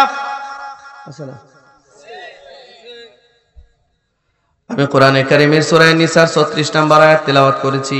এই আয়াতের পাশাপাশি ওই আয়াত, যাই হোক এটা পরে শেষ করি, আমি ওইগুলো শেষ করে দেই। রাজি আছেন? শুনবেন নি? আল্লাহ বলেন ওয়াবুদুল্লাহ, আল্লাহ বলেন উবুদুল্লাহ, বান্দা ইবাদত করো কার? আল্লাহর। কেমনি ইবাদত করবা? ওয়ালা তুশরিকু বিহি শাইআ, আল্লাহর সাথে তুমি কাউকে অংশীদার স্থাপন করো না, নির্ভেজাল শিরিক মুক্ত ইবাদত আল্লাহকে করো। আমরা ডাকবো কয় আল্লাহরে? আমাদের রব কয়জন? কুল হুয়াল্লাহু, সবাই জবান খুলে বলেন কুল হুয়াল্লাহু আহাদ। আল্লাহ জানায় দিয়েছেন সূরা ইখলাসে, আল্লাহ নবীরে বলেন, ও নবী, কুল, আপনি বলে দিন, হুয়াল্লাহ, তিনি আল্লাহ, আহাদ, তিনি একজন। আল্লাহ কয়জন? আল্লাহুস সামাদ, তিনি এমন এক সত্তার নাম, তিনি সামাদ। আল্লাহ তাআলা বেনিয়াজ, বেমুহতাজ, অমুখাপেক্ষী। আল্লাহ কারো মুখাপেক্ষী নয়, সমস্ত জগৎ আল্লাহর মুখাপেক্ষী। এই আল্লাহ কিছু করতে হইলে আপনারা জিজ্ঞেস দিব, আমার জিজ্ঞেস করতে হবে, কোন ফেরেশতারে জিজ্ঞেস করতে হবে? আল্লাহ স্বয়ং সম্পূর্ণ, তিনি সব সময় ছিলেন, তিনি সব সময় আছেন, তিনি সব সময় থাকবেন। আমরা ছিলাম না, কয়েকদিনের জন্য আসি, থাকবো না, এটা আমাদের পরিচয়। আর তার পরিচয় হুয়াল হাইয়ুল কাইয়্যুম, তিনি চিরস্থায়ী, তিনি চিরঞ্জীব, ছিলেন, আছেন, থাকবেন। ঠিক কি না? আল্লাহুস সামাদ, সামাদ মানে বেনিয়াজ, বেমুহতাজ, অমুখাপেক্ষী, কারো মুখাপেক্ষী নয়। আর আমরা কারো না কারো মুখাপেক্ষী। আমরা এমন একটা প্রাণী, এ কথা বলতে পারবো না যে আমি কারো মুখাপেক্ষী নই, বরঞ্চ কদমে কদমে কদমে কদমে আমরা একজন আর একজনের মুখাপেক্ষী। ঠিক না? এইটা বুঝাইতে হইলে 1 ঘন্টা লাগবো, এইদিকে আর যাব না। হিসাবটা মিলে দেখেন আমরা কি পরিমাণ একজন আরেকজনের মুখাপেক্ষী। আমরা একজন আরেকজন ছাড়া চলতে পারি? চলতে পারি না। মুসলমান ভাইয়েরা আমার, কোরআনে কারিমে রহমান নাম বহুবার এসেছে, রহিম নাম বহুবার এসেছে, কিন্তু পুরো কোরআন মাজিদ তালাশ করে দেখেন আল্লাহর একটা গুণবাচক নাম সামাদ। এই সামাদ নামটা শুধুমাত্র একবার এসেছে, আর এই নামটাই শুধুমাত্র সূরা ইখলাসে ব্যবহার করা হয়েছে। আল্লাহ বলেন, এটা আমি আল্লাহ যেমন এক, আমার নামটাও এরকম একটা শব্দ দিয়া আমি তোমাদের সামনে পেশ করলাম। পুরো কোরআন মাজিদ খুঁজবা, সামাদ শব্দ আর কোথাও খুঁজে পাবা না। সামাদ বেনিয়াজ, বেমুহতাজ, অমুখাপেক্ষী এক সত্তা, তিনি কারো মুখাপেক্ষী নয়, সমগ্র জগৎ এক আল্লাহর মুখাপেক্ষী। লাম ইয়ালিদ ওয়া লাম ইউলাদ, আল্লাহ বলেন আমি কাউরে জন্ম দেই নাই, আমারে কেউ জন্ম দেয় নাই। যে জন্ম দেয় আর যারে জন্ম দেয়, জন্মদাতাও মরে, যারে জন্ম দেওয়া হয় সেও মরে, কিন্তু স্রষ্টা কখনো মরে না। আল্লাহ জন্মদাতা নয়, আল্লাহ হচ্ছেন খালিক, আল্লাহ হচ্ছেন স্রষ্টা, ক্রিয়েটর। বলেন কোরআন মাজিদে সামাদ শব্দটা কয়বার আসছে? কোন সূরায় আসছে? সূরা ইখলাস। বলেন আল্লাহু, আল্লাহুস সামাদ। আবার জুবা জুরে সবাই বলেন, জবান খুলে বলেন আল্লাহুস সামাদ। মনে থাকবে? লাম ইয়ালিদ ওয়া লাম ইউলাদ, আল্লাহ কাউরে জন্ম দেন নাই, আল্লাহরে কেউ জন্ম দেয় নাই। আর খ্রিস্টানরা বলে তারা তৃতীয়বাদে বিশ্বাস করে, তারা বলে আল্লাহ জন্ম দিয়েছে ঈসা আলাইহিস সালাম রে, আল্লাহর বউ আছে মারিয়াম আলাইহিস সালাম। এরা এদের ইনজিল, কিসের ইনজিল? বানানো একটা কিতাব বানাইছে, বলো তো ইনজিল হারায় গেছে, মূল কিতাব হারায় গেছে। ওরা নিজেরা তৈরি করছে ওল্ড টেস্টামেন্ট নিউ টেস্টামেন্ট নামে। এটার মধ্যে লেখছে মাদার মেরি, অর্থাৎ ঈসা আলাইহিস সালামের মারে তারা মাদার মেরি বলে। ওরা বলে খ্রিস্টানদের, এই খ্রিস্টান যারা আমাদের বন্ধু হয়ে গেছে এখন বন্ধু, এই খ্রিস্টানরা তাদের আকীদা, তাদের বিশ্বাস হলো তারা আল্লাহ মানে তিনজন রে। ওরা বলে আল্লাহ তো আছে, আল্লাহর একজন সন্তানও আছে, নাম হচ্ছে ঈসা মাসিহ, আর আল্লাহর একজন বউ আছে, নাম হচ্ছে মারিয়াম। নাউজুবিল্লাহ, চিৎকার করে বলেন এই আল্লাহর কোনো বউ আছে? হে মিয়া, যার বউ আছে বউ মরে, জামাইও মরে, কথা বলেন না কেন? যার সন্তান আছে বাবাও মরে, পুত্রও মরে, কথা বলেন। আমার আল্লাহ কারো কোনো মুখাপেক্ষী না, আল্লাহ একক, হুয়াল হাইয়ুল কাইয়্যুম। শেষ পরিচয় দিয়ে আল্লাহ বলেন ওয়ালাম ইয়াকুল লাহু কুফুয়ান আহাদ। আল্লাহ বলেন আমার সমকক্ষ কেউ আছে? কথা বলেন না। আল্লাহর সমকক্ষ, আল্লাহর সমতুল্য, আল্লাহর সাথে উদাহরণ দেওয়া যায়, আল্লাহর ব্যক্তিত্বের সাথে, আল্লাহর সত্তার সাথে, আল্লাহর কুদরতের সাথে কারো উদাহরণ পেশ করা যায় এমন কেউ আছে? এটাই আল্লাহর পরিচয়। শোনেন, এটা তাওহীদের মূল ভিত্তি। শোনেন, আমাদের স্রষ্টার পরিচয় এটা জানার দরকার আছে না? এটা মাথায় রাখবেন তো। আমাদের আল্লাহ কয়জন? তো খ্রিস্টানরা যে বলে আল্লাহর সন্তান আছে, এরা কি মুসলমান আছে না কাফের? জোরে বলেন, মুসলমান কাফের। এজন্য আল্লাহ বলেন ওয়াবুদুল্লাহ ওয়া লা তুশরিকু বিহি শাইআ। আল্লাহ বলেন ইবাদত করো আল্লাহর, তবে তার সাথে কাউরে শরীক করো না। ওরা যে মূর্তি পূজা করলো, হিন্দুরা করে মূর্তি পূজা, খ্রিস্টানরা বিশ্বাস করে তিন আল্লাহতে, বৌদ্ধরা করে বৌদ্ধের পূজা, শিখরা করে শিখের পূজা, জৈনরা করে জৈনের পূজা। পৃথিবীতে বহু ধর্ম আছে, নিজেদের মতো করে মূর্তি বানায় নিজেরা ইবাদত করে। বলেন একমাত্র মুসলমানদের এক আল্লাহ ছাড়া ইবাদতের নামে যা হয় সব বন্ডামি। এটা কোনো দিন নয়, এটা কোনো ধর্ম নয়, এটা মানুষের মন গড়া মতবাদ। আল্লাহ বলেন অন্য কোনো ধর্মকে কোনো মুসলমান যদি স্বীকৃতিও দেয়, এই ছেলে এই পাঁচ লম্বা করো, এদিকে তাকাও, হিন্দু একটা ধর্ম, খ্রিস্টান একটা ধর্ম, ইহুদি একটা ধর্ম, বৌদ্ধ একটা ধর্ম, আমরা বলি না এগুলো ধর্ম না। আল্লাহ বলেন ওমাই ইয়াবতাগি গায়রাল ইসলামি দীনান ফালান ইউকবালা মিনহু। একমাত্র ইসলাম ছাড়া আল্লাহর কাছে এই মুহূর্তে আর কোন ধর্ম অ্যাকসেপ্টেবল না, গ্রহণযোগ্য না। এই কথাটা কি আপনারা মানেন? সুতরাং কেউ যদি বলে না হিন্দুরা একটা ধর্ম, না, হিন্দুদের কোনো ধর্ম নাই, খ্রিস্টানদের ধর্ম আছে, অবশ্যই না, খ্রিস্টানদের কোনো ধর্ম নাই, ছিল একটা সময়, এখন নাই, ঠিক কিনা? এটা বাদ। কেউ যদি বলে না হিন্দুদের ধর্ম ঠিক আছে, তাহলে ও কাফের। এটা আমি বলি আর যে কোনো সলির মধ্যেই বলুক, এটা সমাজের নিম্ন স্তরের মানুষ বলুক আর আমাদের রাষ্ট্রের সর্বোচ্চ ব্যক্তিই বলুক, কোন হিন্দুকে যদি বলে তার ধর্ম সঠিক, কোন খ্রিস্টানকে যদি বলে চলমান খ্রিস্টান ধর্ম সঠিক, কোন ইহুদিকে যদি এই মুহূর্তে বলে যে ইহুদিরা হাজার হাজার নিষ্পাপ শিশু হত্যা করেছে, হত্যা করছে সেই গাজার ময়দানে ফিলিস্তিনিতে, এদেরকে যদি কেউ বলে সঠিক ধর্ম, এদেরকে যদি কেউ বলে আহলে কিতাব, ও নিজে কাফের হয়ে যাবে, ঈমান থাকবে না, সাথে সাথে কাফের হয়ে যাবে, যাই বলো। আজকে আমাদের ইসলামের মূল আকীদার মূল বিষয়, একটা মুসলমানের সন্তান কোন বিশ্বাস করলে পরে তার ঈমান ঠিক থাকবে, কোন কথা বললে পরে তার ঈমান চলে যাবে, এটাও পর্যন্ত জানা নাই। যার কারণে কথায় কথায় উঠায় বসায় আমাদের ঈমান নষ্ট হচ্ছে।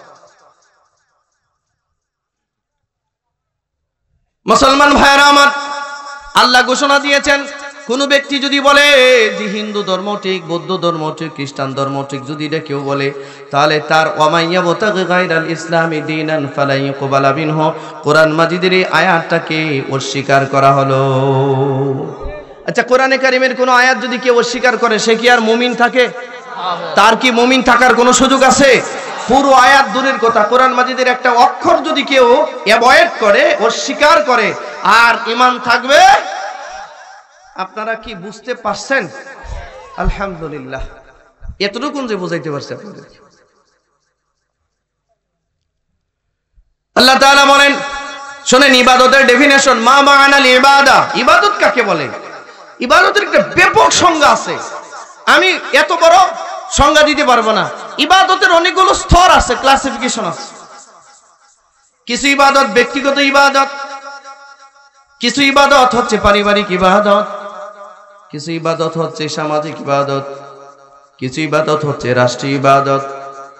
এই সবগুলো ইবাদতের বর্ণনা সূরা নিসার 36 নম্বর আয়াতে আল্লাহ তাআলা দিয়েছেন। সুবহানাল্লাহ। আমি জানি এত সময় আমার হাতে নাই, আমি আয়াত পড়ছি অন্যটা, এটাও পড়ছি, এটার অংশ বিশেষ বলতেছি, পুরোটা বললে অনেক লম্বা হয়ে যাবে আলোচনা। সম্মানিত হাজিরিন, আল্লাহ তাআলা বলেন 1 নম্বরে ওয়াবুদুল্লাহ, অর্থাৎ উবুদুল্লাহ, ইবাদত করো আল্লাহর, ওয়ালা তুশরিকু বিহি শাইআ, আল্লাহর সাথে শিরক করো না। মনে রাখবেন, কোন মানুষ নামাজ পড়লো এটা তার ব্যক্তিগত ইবাদত, কোন মানুষ রোজা রাখলো এটা তার ব্যক্তিগত ইবাদত, কোন মানুষ হজ করলো এটা তার ব্যক্তিগত ইবাদত, কোন মানুষ যাকাত দিল এটা তার ব্যক্তিগত ইবাদত, কোন মানুষ কোরআন মাজিদ তিলাওয়াত করলো এটা তার ব্যক্তিগত ইবাদত, কোন মানুষ সুবহানাল্লাহ, আলহামদুলিল্লাহ, আল্লাহু আকবারের তাসবিহ পড়লো এটা তার ব্যক্তিগত ইবাদত। এই ইবাদতের কথা আল্লাহ বলেছেন, আবার বলছেন এই ইবাদতে তুমি কাউরে শরীক করো না। অনেক ব্যাখ্যা ছিল, সংক্ষিপ্ত কয়েকটা বললাম। আরেকটা হচ্ছে 2 নাম্বার, এটা পারিবারিক ইবাদত।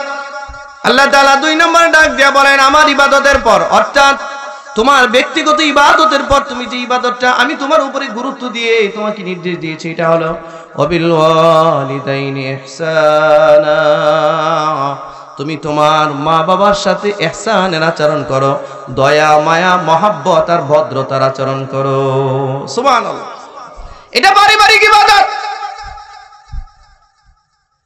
মনে রাখবেন, একটা মানুষের ব্যক্তিগত ইবাদত ডিফেন্ডেড নির্ভর করে আদার্স ইবাদত গুলোর উপরে। একটা মানুষের ব্যক্তিগত ইবাদত নষ্ট হতে পারে তার পারিবারিক ইবাদত যদি ঠিক না থাকে। একটা মানুষের ব্যক্তিগত ইবাদত নষ্ট হয়ে যেতে পারে যদি তার সামাজিক ইবাদত ঠিক না থাকে। একটা মানুষের পারিবারিক, ব্যক্তিগত, সামাজিক সব ইবাদত নষ্ট হতে পারে যদি রাষ্ট্রীয় ইবাদত না থাকে। ঠিক এটা যদি উল্টান, ঠিক এটাই হবে। একটা মানুষের পারিবারিক ইবাদতও নষ্ট হতে পারে তার ব্যক্তিগত ইবাদত যদি ঠিক না থাকে। অর্থাৎ একটা ইবাদত আরেকটা ইবাদতের সাথে ডিফেন্ডেড আল্লাহ তাআলা সম্পর্ক করে দিয়েছে। এখন একটা ছেলে শুধু নামাজ পড়ে, রোজা রাখে, হজ করে, যাকাত দেয়, কিন্তু মা বাবার কথাই শুনতে পারে না, এরকম ইবাদতগার নাই। কিলো কথা কন না করে। আমাদের দেশে যারা বছরে একবার গরু ছাগল নিয়ে বাবার দরবারে দেখা করে আসে, দেখেন এরা সারা বছর যায় নিজের মার মুখে একটা খাবার উঠায় দিতে পারে না। মার কি হালত জীবনে খবর নেয় না, বাবার কি হালত খবর নেয় না, কিন্তু বছরে তার বন্ধ বাবার দরবারে গিয়া গরু দিয়ে আসতে হবে, এটা তার মাথায় আছে। বলেন এই নরাদমের ইবাদত কবুল হবে? রাসূল বলেন, রিদার রাব্বি ফি রিদাল ওয়ালিদাইন ওয়া সাখাতুর রাব্বি ফি সাখাতিল ওয়ালিদাইন। আল্লাহর সন্তুষ্টি নির্ভর করে মা বাবার সন্তুষ্টির উপর, আল্লাহর অসন্তুষ্টি নির্ভর করে মা বাবার অসন্তুষ্টির উপর। কি হলো, আপনারা কি রাগ করতেছেন? আলোচনা কি করবো নাকি বলবো নাকি? কোন সন্তান যদি মনে করে মা বাবাকে অবজ্ঞা করে আমি বড় পরহেজগার হয়ে যাব, কিয়ামত পর্যন্ত হায়াত পেলেও তুমি যদি মসজিদে পড়ে থাকো, বিশ্বাস করো তোমার কোন ইবাদত আল্লাহর কাছে কবুল হবে না। এই পারিবারিক ইবাদত যার ঠিক নাই তার ব্যক্তিগত ইবাদত জীবনেও ঠিক হবে না এবং এটা কবুলও হবে না। হ্যাঁ, কোন মা আর বাপ যদি তার সন্তানকে শিরিক করতে সাব্যস্ত করে, উদ্বুদ্ধ করে, কবিরা গুনাহ করতে নির্দেশ দেয়, এই কথা আবার মা বাবার মানা যাবে না।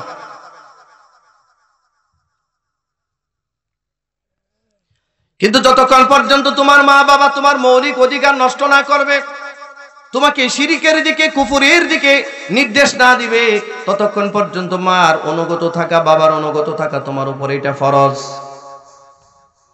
মা বাবার খেদমত করা এটা সুন্নত না, নফল না, ওয়াজিব না, এটা কিন্তু ফরজ বিধান। কোরআন মাজিদে যত জায়গায় আল্লাহ তার ইবাদতের কথা উল্লেখ করেছেন, পাশাপাশি তত জায়গায় আল্লাহ মা বাবার সাথে ইহসান করার আদেশ দিয়েছেন। সুবহানাল্লাহ। গুরুত্ব, ওয়াকাদা রাব্বুকা আল্লা তা'বুদু ইল্লা ইয়াহু ওয়া বিল ওয়ালিদাইনি ইহসানা। এটা ওয়াজ বহু শুনছেন, আমার এগুলো বলা উদ্দেশ্য না। তবে মা বাবার খেদমত করা নরমাল কোনো বিষয় না, এটা ফরজ ইবাদত। নরসিংদীর মনোহর দিয়েছি এক মাহফিলে, বুড়া চাচা আসছে, আমার আব্বা নাই তো, চাচার বয়স 80-র উপরে হবে। আমি চাচাকে বসাইলাম, নিজের হাতে হাত ধোয়াইলাম, নিজে খাবার পরিবেশন করলাম, নিজে বললাম যে চাচা আপনি একটু খান। আমি একটু তাকায় দেখি, আব্বা তো বহুত আগে মারা গেছে, আব্বা থাকলে তো আব্বারে হাত ধোয়া এমনি খাওয়াইতাম, আপনি একটু খান। তাকায় দেখি, দৃশ্যটা দেখলে ভালো লাগবে আমার, আপনি খান। হাত ধোয়াই দিলাম, খাবার দিলাম, তরকারি দিলাম। চাচার চোখের দিকে তাকায় দেখি চাচা কান্না করতেছে, চোখ দিয়ে পানি পড়তেছে। হ্যাঁ, আমি বললাম কাঁদতেছেন কেন? বলে বাবা আমার 5টা সন্তান, 80-র উপরে বয়স, এই পর্যন্ত মহব্বত করে আমার হাতটা কেউ দয়া দিছে আমার মনে হয় না, এই জন্য কাঁদতেছি। জানি না কোন মা আপনারে জন্ম দিছি, কোন বাবার অরুজাত সন্তান আপনি। দোয়া করি আল্লাহ আপনার মা বাবারে উত্তম বিনিময় দিক।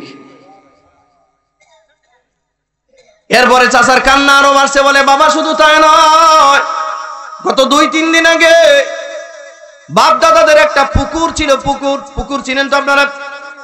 এই পুকুরের মধ্য থেকে একটা কাতল মাছ উঠাইছে, কাতলা মাছ। এই কাতলা মাছটা উঠাইছে, পুরাতন মাছ।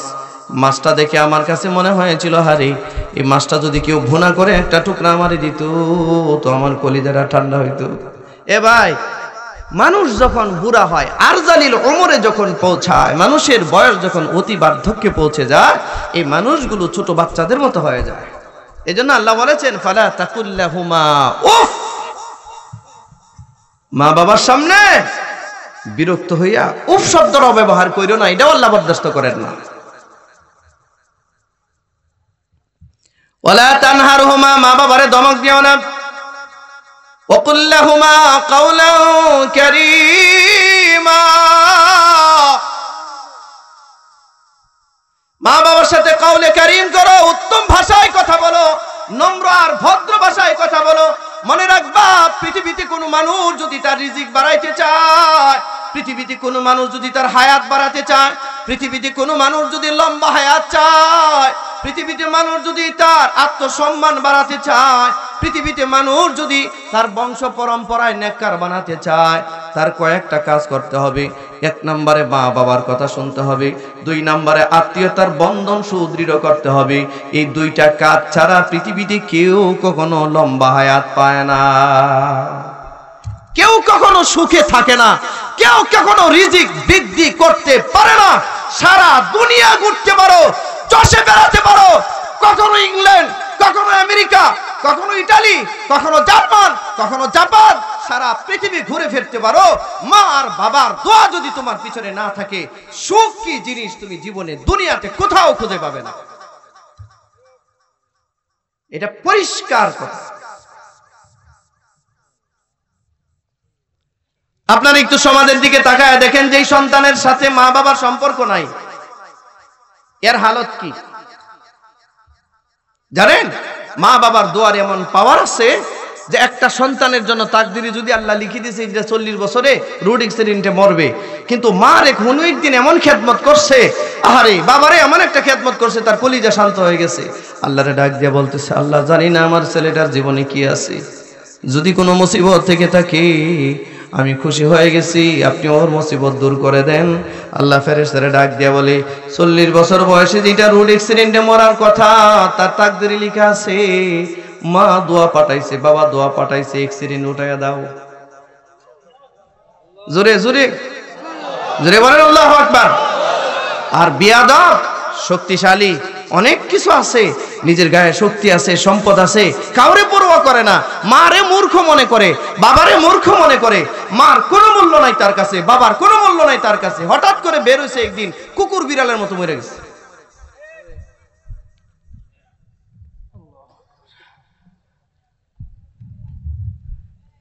পৃথিবীতে সুখে থাকবার জন্য, পরকালে সুখ পাওয়ার জন্য, এটা পাওয়ার হাউস। মা বাবা পাওয়ার হাউস, এই দুয়ার বহুমূল্য। মা বাবার দোয়ায় কাউরে ওয়াইস আল কারনি বানায়, মা বাবার দোয়ায় কাউরে ওয়াইস আল কারনির মতো বুজুর্গ বানায়। মুস্তাজাবুদ দাওয়াত, হাত উঠাইতে দেরি হইতো, আল্লাহর কাছে কবুল হইতে দেরি হইতো না। নবীজি ওমরে ডাক দিয়ে বলছিলেন, ওমর, ইয়ামানের কারণ পাহাড়ি অঞ্চলে একটা পাগল আছে, একটা আল্লাহওয়ালা মানুষ আছে, একটা নেককার মানুষ আছে, যদিও আমারে চোখে দেখে নাই, মার খেদমত করার কারণে তার মর্যাদা এত বেড়েছে রে ওমর। দোয়া করলেই কবুল হয়, সাক্ষাৎ হইলে তুমি তোমার জন্য দোয়া চাইও, আর বইলো সেজন্য আমার উম্মতের জন্য মাগফিরাতের দোয়া করি। তিরমিজির হাদিস, তিরমিজির হাদিস গল্প বলছি না আপনার সামনে। রাসূল বলেন, ওয়াইস আল কারনি রে বইলো আমার উম্মতের জন্য দোয়া করতে।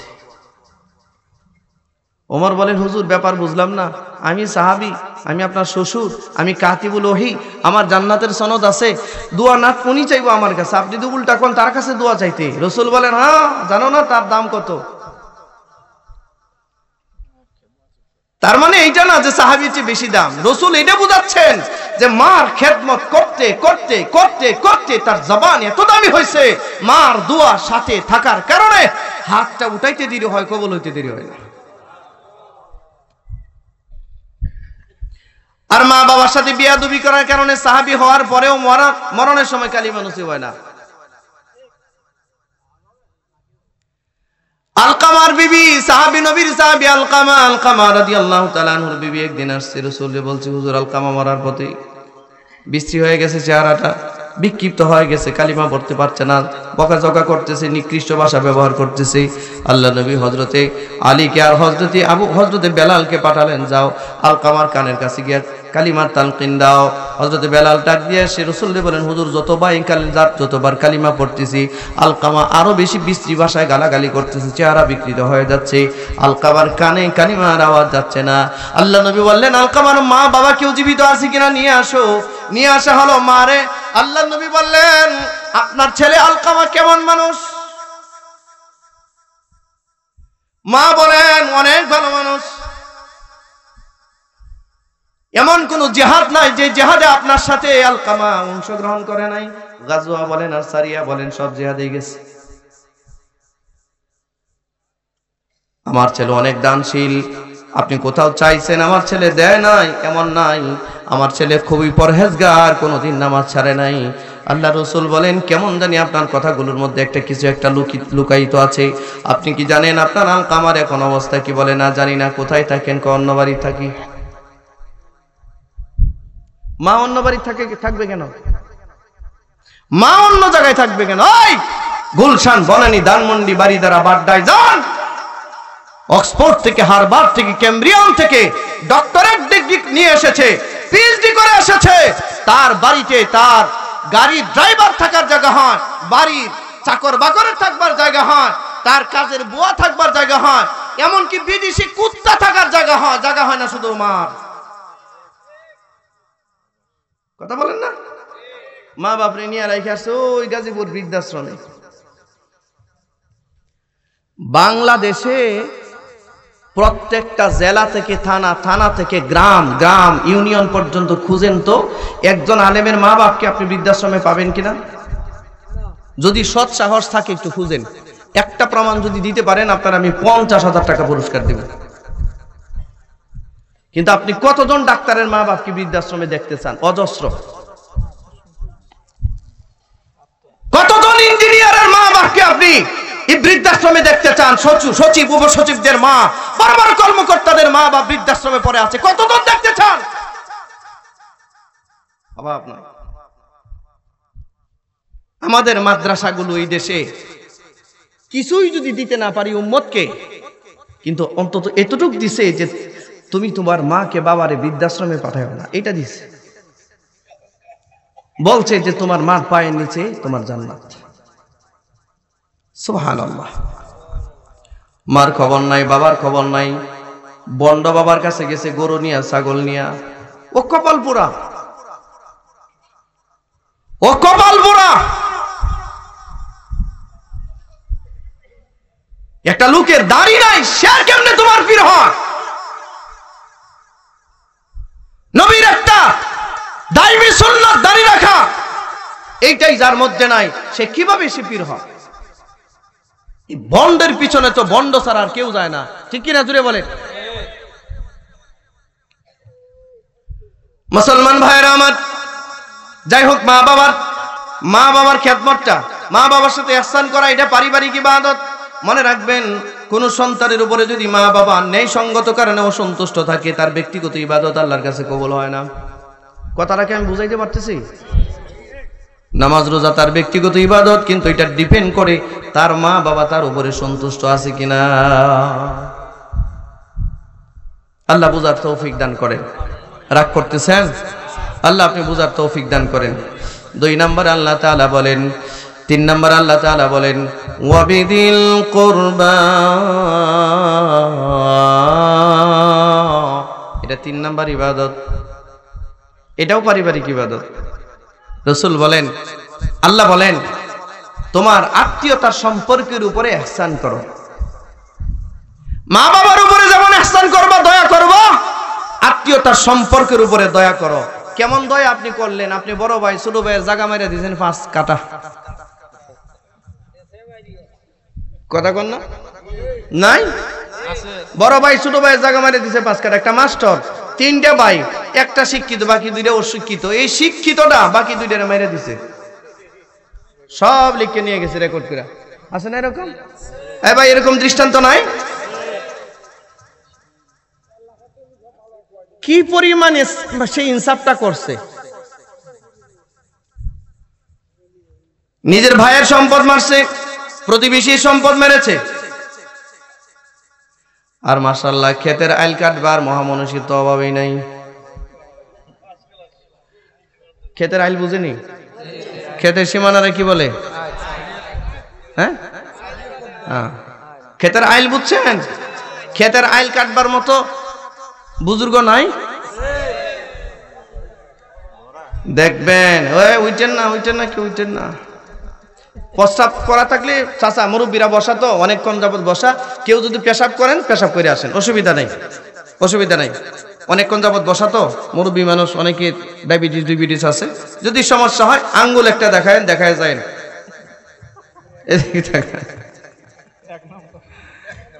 কিলো চলবে? চলবে? হ্যাঁ,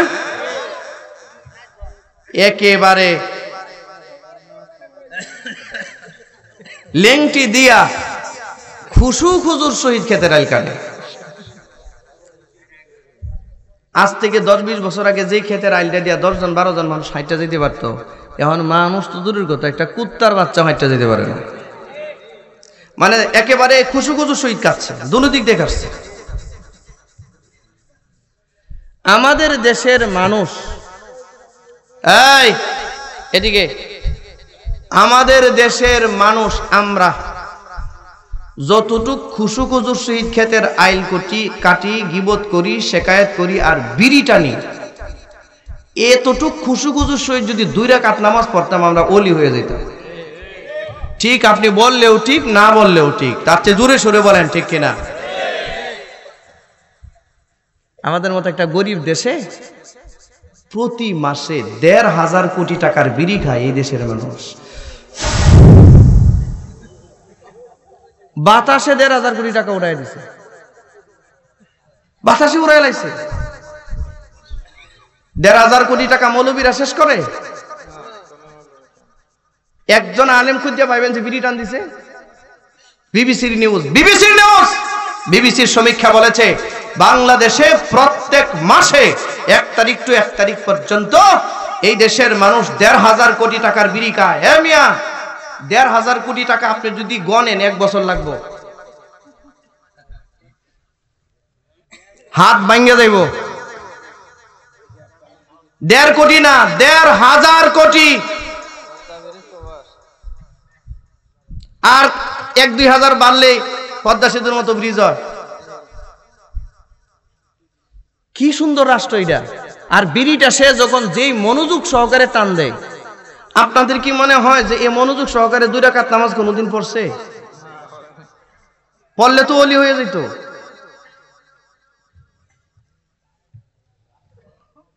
বাদ দেন, বাদ দেন, এগুলো বাদ দেন। আপনারা ধরছেন বিড়ি, আমরা ধরছি জর্দা। বাদ দেন, এগুলো বাদ দেন। বিড়ির গায়ে, বিড়ির সিগারেটের কি বলে এটা, প্যাকেটের গায়ে যে নিকৃষ্ট একটা দৃশ্য দেওয়া আছে, এটা জর্দার ডিব্বাতে দেওয়া আছে, আছে না? কি বানাইছেন? কেন খান এগুলো? মজা লাগে, মজা লাগে, মজা। শুধুই নফসের খাহেসাত পূরণ করলেন, শুধুই নফসের খাহেসাত পূরণ করলেন, শুধুই মন যা চাইলো তাই করলেন। একবারও ভাবলেন না আপনার রব, আপনার নবীর সুন্নত তরিকা কিনা এটা। আপনি একটা মুসলমান, রাতের বেলায় ঘুমান বিড়ি খায়া। আপনি একটা মুসলমান, ঘুম থেকে জাগ্রত হইছেন, বিড়ি না খাইলে আপনার চোখ মেলতে পারেন না। আপনি গেছেন টয়লেটে, বিড়ি না খাইলে টয়লেট হয় না আপনার। কি পরিমাণ নষ্ট হয়েছেন আপনি। আচ্ছা, আর কতটুকু নষ্ট হইলে মানুষ নিকৃষ্ট হয়? মাফ করে দিয়েন আমারে, মাফ করে দিয়েন। আর কতটুকু নষ্ট হইলে আপনি নিকৃষ্ট হইবেন? মিয়া, আপনার মতো নিকৃষ্ট আছে নাকি কেউ?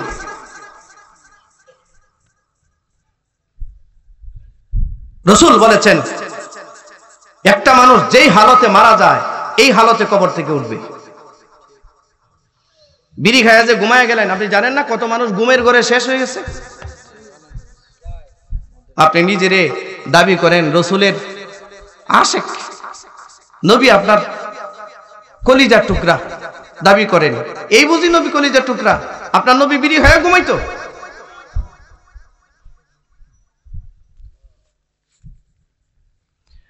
আল্লাহ রাসূল সাল্লাল্লাহু আলাইহি সাল্লাম রাতের বেলায় যখন ঘুমাতেন, নবীজি সুন্নত তরিকা ছিল, নবীজি বেজুর সংখ্যায় খেজুর খেতেন। কথা কোন, কি খাইতেন? আমনে খান কি? কি হইল এটা? কোন তরিকা এটা? কোন তরিকা এটা? উল্টা। ঠিক বলছেন। নবীজি 1 গ্লাস দুধ পান করতেন, দুধ। মেসওয়াক করতেন, ওযু করতেন, ডান কাঁধে ঘুমায় যাইতেন। আর আপনি রাতের বেলায় যখন ঘুমান, এই পুরুষগুলো ঘুমায় বিড়ি খায়া খায়া, আর এই জামানার তরুণ প্রজন্ম ঘুমায় মোবাইল ঠেলতে ঠেলতে। কথা কন না? ও সারাটা রাত ল্যাংটা সিনেমা দেখতেছে, সারা রাত। ফজরের আজান যখন হইছে, তখন মোবাইলটা আস্তে করে হাত থেকে পড়ে গেছে, ও ছাড়ে নাই। ও যখন মোবাইল পড়ছে, তার ঘুমের টাইম হইছে। কথা কন, ঠিক কি না? ঠিক, তোমরা কও, জোরে কও, তোমরা কও, ঠিক না? প্রজন্মটাকে ধ্বংস করে দিচ্ছে। হাইছেন না, হাইছেন না, হাইছেন না। শেষ হয়ে গেছি আমরা, ভিতরে ভিতরে শেষ হয়ে গেছি, আমাদের নাই কিছু। সারা পৃথিবীতে রমজানকে কেন্দ্র করে দ্রব্যমূল্যের দাম অর্ধেক করা হয়েছে, বিশেষ করে মিডল ইস্টে, জাজিরাতুল আরবে। আর বাংলাদেশে রমজান মাসে একটা মাত্র নিকৃষ্ট রাষ্ট্র, যে 50 টাকার জিনিস 150 টাকায় কিনতে হবে। অভাব নাই, দেশের হাজিদের অভাব নাই।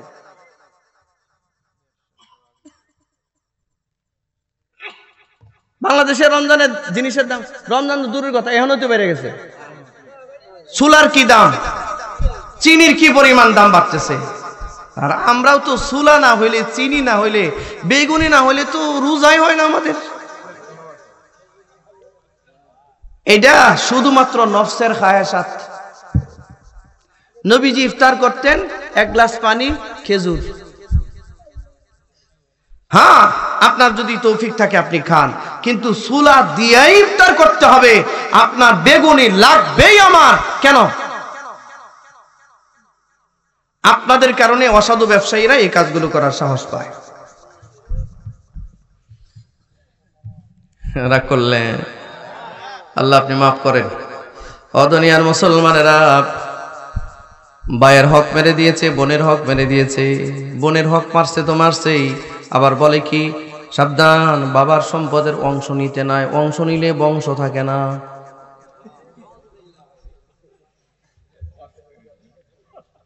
কেউ নাই, অংশ নিলে বংশ থাকে না। কত পার্সেন্ট সত্য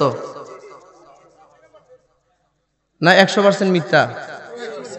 জোরে কন না করে। এই এই এই এই কই যাও তুমি?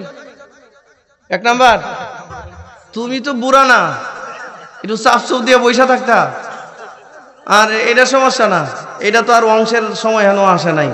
যাদের আসছে তারা একটু শোনেন, এদিকে তাকান। বাবার সম্পত্তিতে বোনদের হক আছে? বলেন আছে? কারা কারা স্বীকার করে? হাত ওঠান, হাত ওঠান, হাত ওঠান, দুইটা হাত ওঠান। এই মেয়ে তুমি দেখাও, এরা স্বীকার করছে যে বাবার সম্পত্তিতে বোনদের হক আছে। হাত জোরে উঠান, একদম সোজা করেন, সোজা করেন। বলেন বাবার সম্পত্তিতে বোনদের হক আছে? সবাই বলেন আছে। বাবার সম্পত্তিতে বোনদের হক আছে। এবার ডান হাতটা ধরেন, এই দুইটা আঙ্গুল ধরেন, দুইটা আঙ্গুল। বলেন বাবার রেখে দেওয়া সম্পত্তিতে দুই বোন যা পাবে সমপরিমাণ, এক ভাই তা পাবে। আপনামান এই বিধানটা হুজুরে বানাইছেন, এই বিধানটা হুজুরে বানাইছেন, এই দেশের আলেমরা বানাইছেন।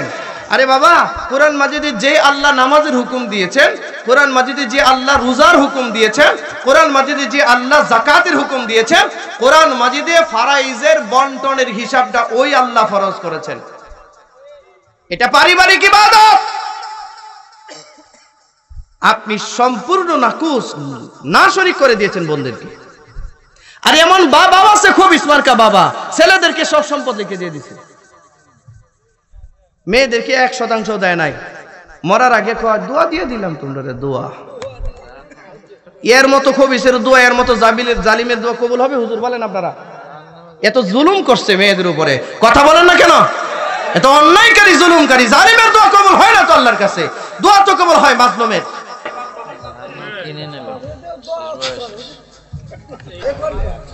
হ্যাঁ, আরে বাবা, মা বাবা দোয়া করে সন্তান। আপনি বয়ান শুনছেন, আরে আগে শুনলেন, ও চাচা শুনলেন কথা।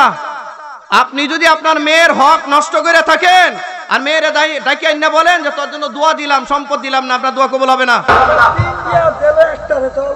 বুঝলাম না? হ্যাঁ বুঝছি, হ্যাঁ বুঝছি বুঝছি বুঝছি, উনি এই দলের মানুষ, বুঝছি। বুঝে নাই আমার কথা, বোঝে নাই। কোন সন্তানের উপরে জুলুম করা যাবে না, একজন বাবা হিসেবে এটা করা যাবে না। মুসলমান ভাইরা আমার,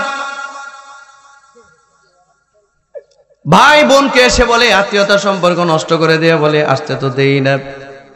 95% শতকরা 95% ভাই বোনদেরকে হক দেয় না। ঠিক আসতে বলার কারণ বোঝা গেছে, ঠিকটা আসতে বলার কারণটা বোঝা গেছে, ঠিক না? 95%, যেই 5% হক দেয়, যাও হক দেয়, দেওয়ার সিস্টেমটা কি? এমন জায়গা দিয়েছে যে জায়গার দলিল নাই, ফসল নাই, রাস্তা নাই, খরচা নাই, কিচ্ছু নেই, দখলও নাই, ঠিক না? আর বোনগুলো যদি বলে যে রাস্তার পাশে তো জায়গা আছে, দুই এক কাটা দাও না, ওরে সুবহানাল্লাহ। বোনদেরকে বলে রাস্তার পাশে বা বাড়িতে যদি জায়গা চাস তোর চৌকোটায় বলে না।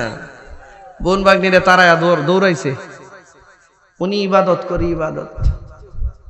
বোনদের 1 কোটি টাকার সম্পদ পায়, 50 লাখ টাকার সম্পদ পায়, কোন সম্পদ না দিয়া উনি 10 লাখ টাকার সম্পদ বেচছে, তাও বোনেরটা বেচছে, বিক্রি করে ওনারা মিয়া বিবি হজ করে এসে আলহাজ হয়েছে।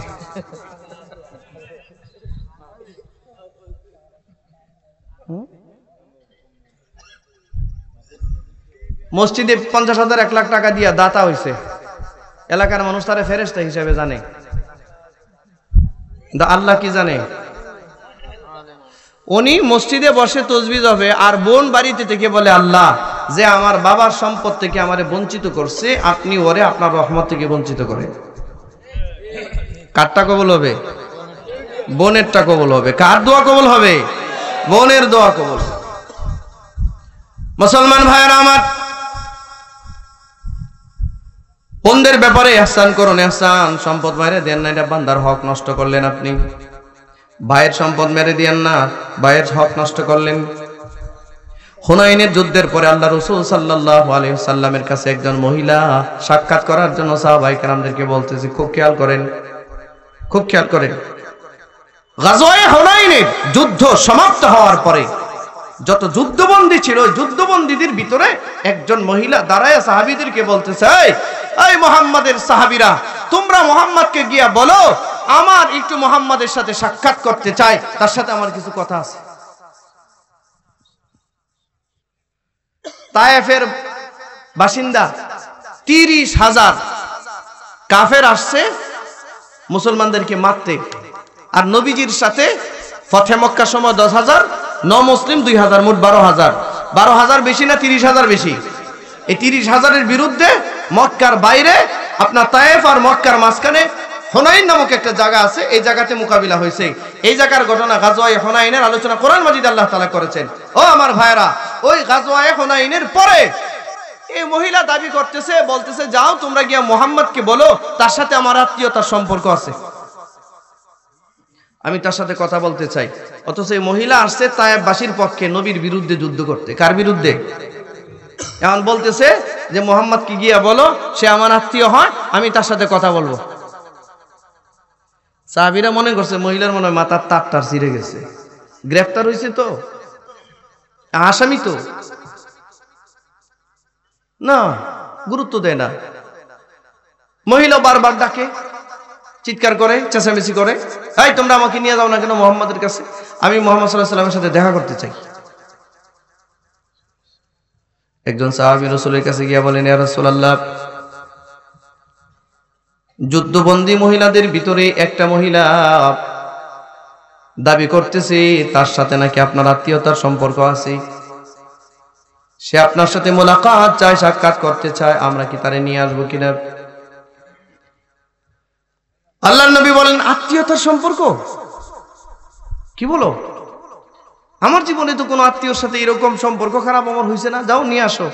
শোনেন, আত্মীয়তার সম্পর্ক এত গুরুত্বপূর্ণ ইবাদত, লা ইয়াদখুলুল জান্নাতা কাতি'। রাসূল বলেছেন, যে ব্যক্তি আত্মীয়তার সম্পর্ক ছিন্ন করে দিয়েছে, এই লোক জান্নাতে প্রবেশ করতে পারবে না, পারবে না, পারবে না। সে যতবারে হাজী সাহেব হোক, পারবে না। আল্লাহর নবী বললেন, আত্মীয়তার দাবি করে নিয়ে আসো তারে। নিয়ে গেলেন আল্লাহর রাসূল সাল্লাল্লাহু আলাইহি ওয়াসাল্লাম, সবাই বলেন সাল্লাল্লাহু আলাইহি ওয়াসাল্লাম। নবীজি মহিলার চেহারার দিকে তাকালেন, তাকায় জিজ্ঞাসা করতেছেন, মান আনতি, কে আপনি? লা আরিফু, আমি তো আপনাকে চিনতে পারতেছি না, কে আপনি? মহিলা জবাব দিয়া বলছে, মুহাম্মদ, তুমি আমারে চিনতে পারতেছো না? আমার নাম সায়মা, আমার বাড়ি তায়েফ, আমার মার নাম হালিমাতু সাদিয়া রাদিয়াল্লাহু তাআলা আনহু। আমি তোমার বড় বোন। ছোট্টবেলায় তুমি যখন আমাদের বাড়িতে থাকতি, আমার আর একটা ছোট ভাই ছিল, নাম ছিল আব্দুল্লাহ। আব্দুল্লাহ আর তোমারে একসাথে নিয়ে আমি ঘুমাইতাম।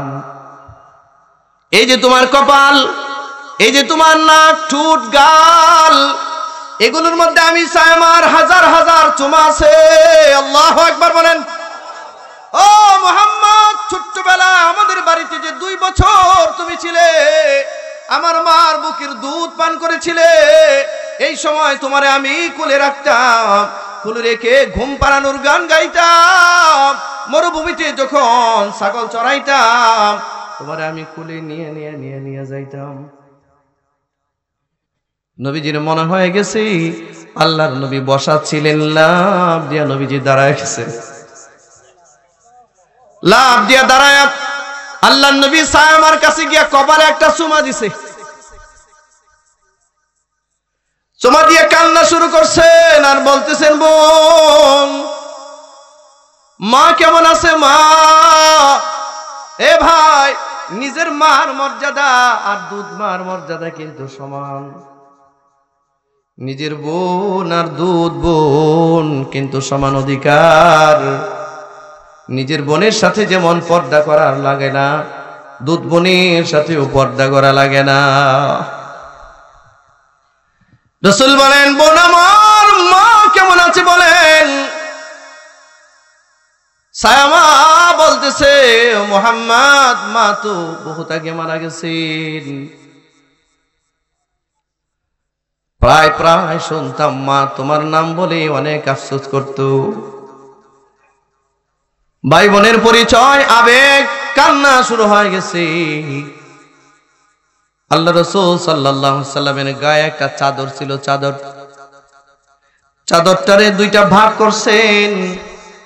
দুইটা ভাগ করে নিজের বোনের হাতে ধরে নবীর চাদরের উপরে বসায় দিয়েছেন।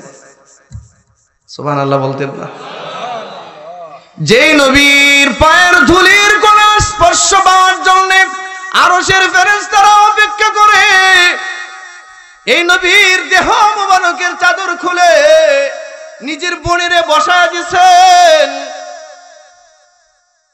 নিজের হাতে ধরে চাদরের উপরে বসায় দিয়েছেন। বসায়া আল্লাহর নবী নিজের বড় বোনের সামনে এমন ভাবে বসছেন, আমরা নামাজে যেমনে বসি, নামাজে আত্তাহিয়াতুর মধ্যে যেমনে বসি, নবীর দুইটা হাঁটু গেড়ে দিয়া বড় বোনের সামনে বসছেন। মনে হয় যেন 1000 বছরের পরিচয়। এবার মুখ খুলে, বুক খুলে, মন খুলে কথা বলবি। মা যখন থাকে না, মার আসন দখল করে বড় বোন, ঠিক কিনা জুড়ে বলেন? এমন এমন কিছু ব্যথা আছে, কথা আছে, যা মা ছাড়া বাবা ছাড়া কাউরে বলা যায় না। পৃথিবীতে মা বাপ না থাকলে কিছু ব্যথা, কিছু কথা বড় বোন ছাড়া কাউরে বলা যায় না, ঠিক কিনা জুড়ে বলেন? নবীজি বড় বোন পায়া নিজের কষ্টের কথা বলতেছেন।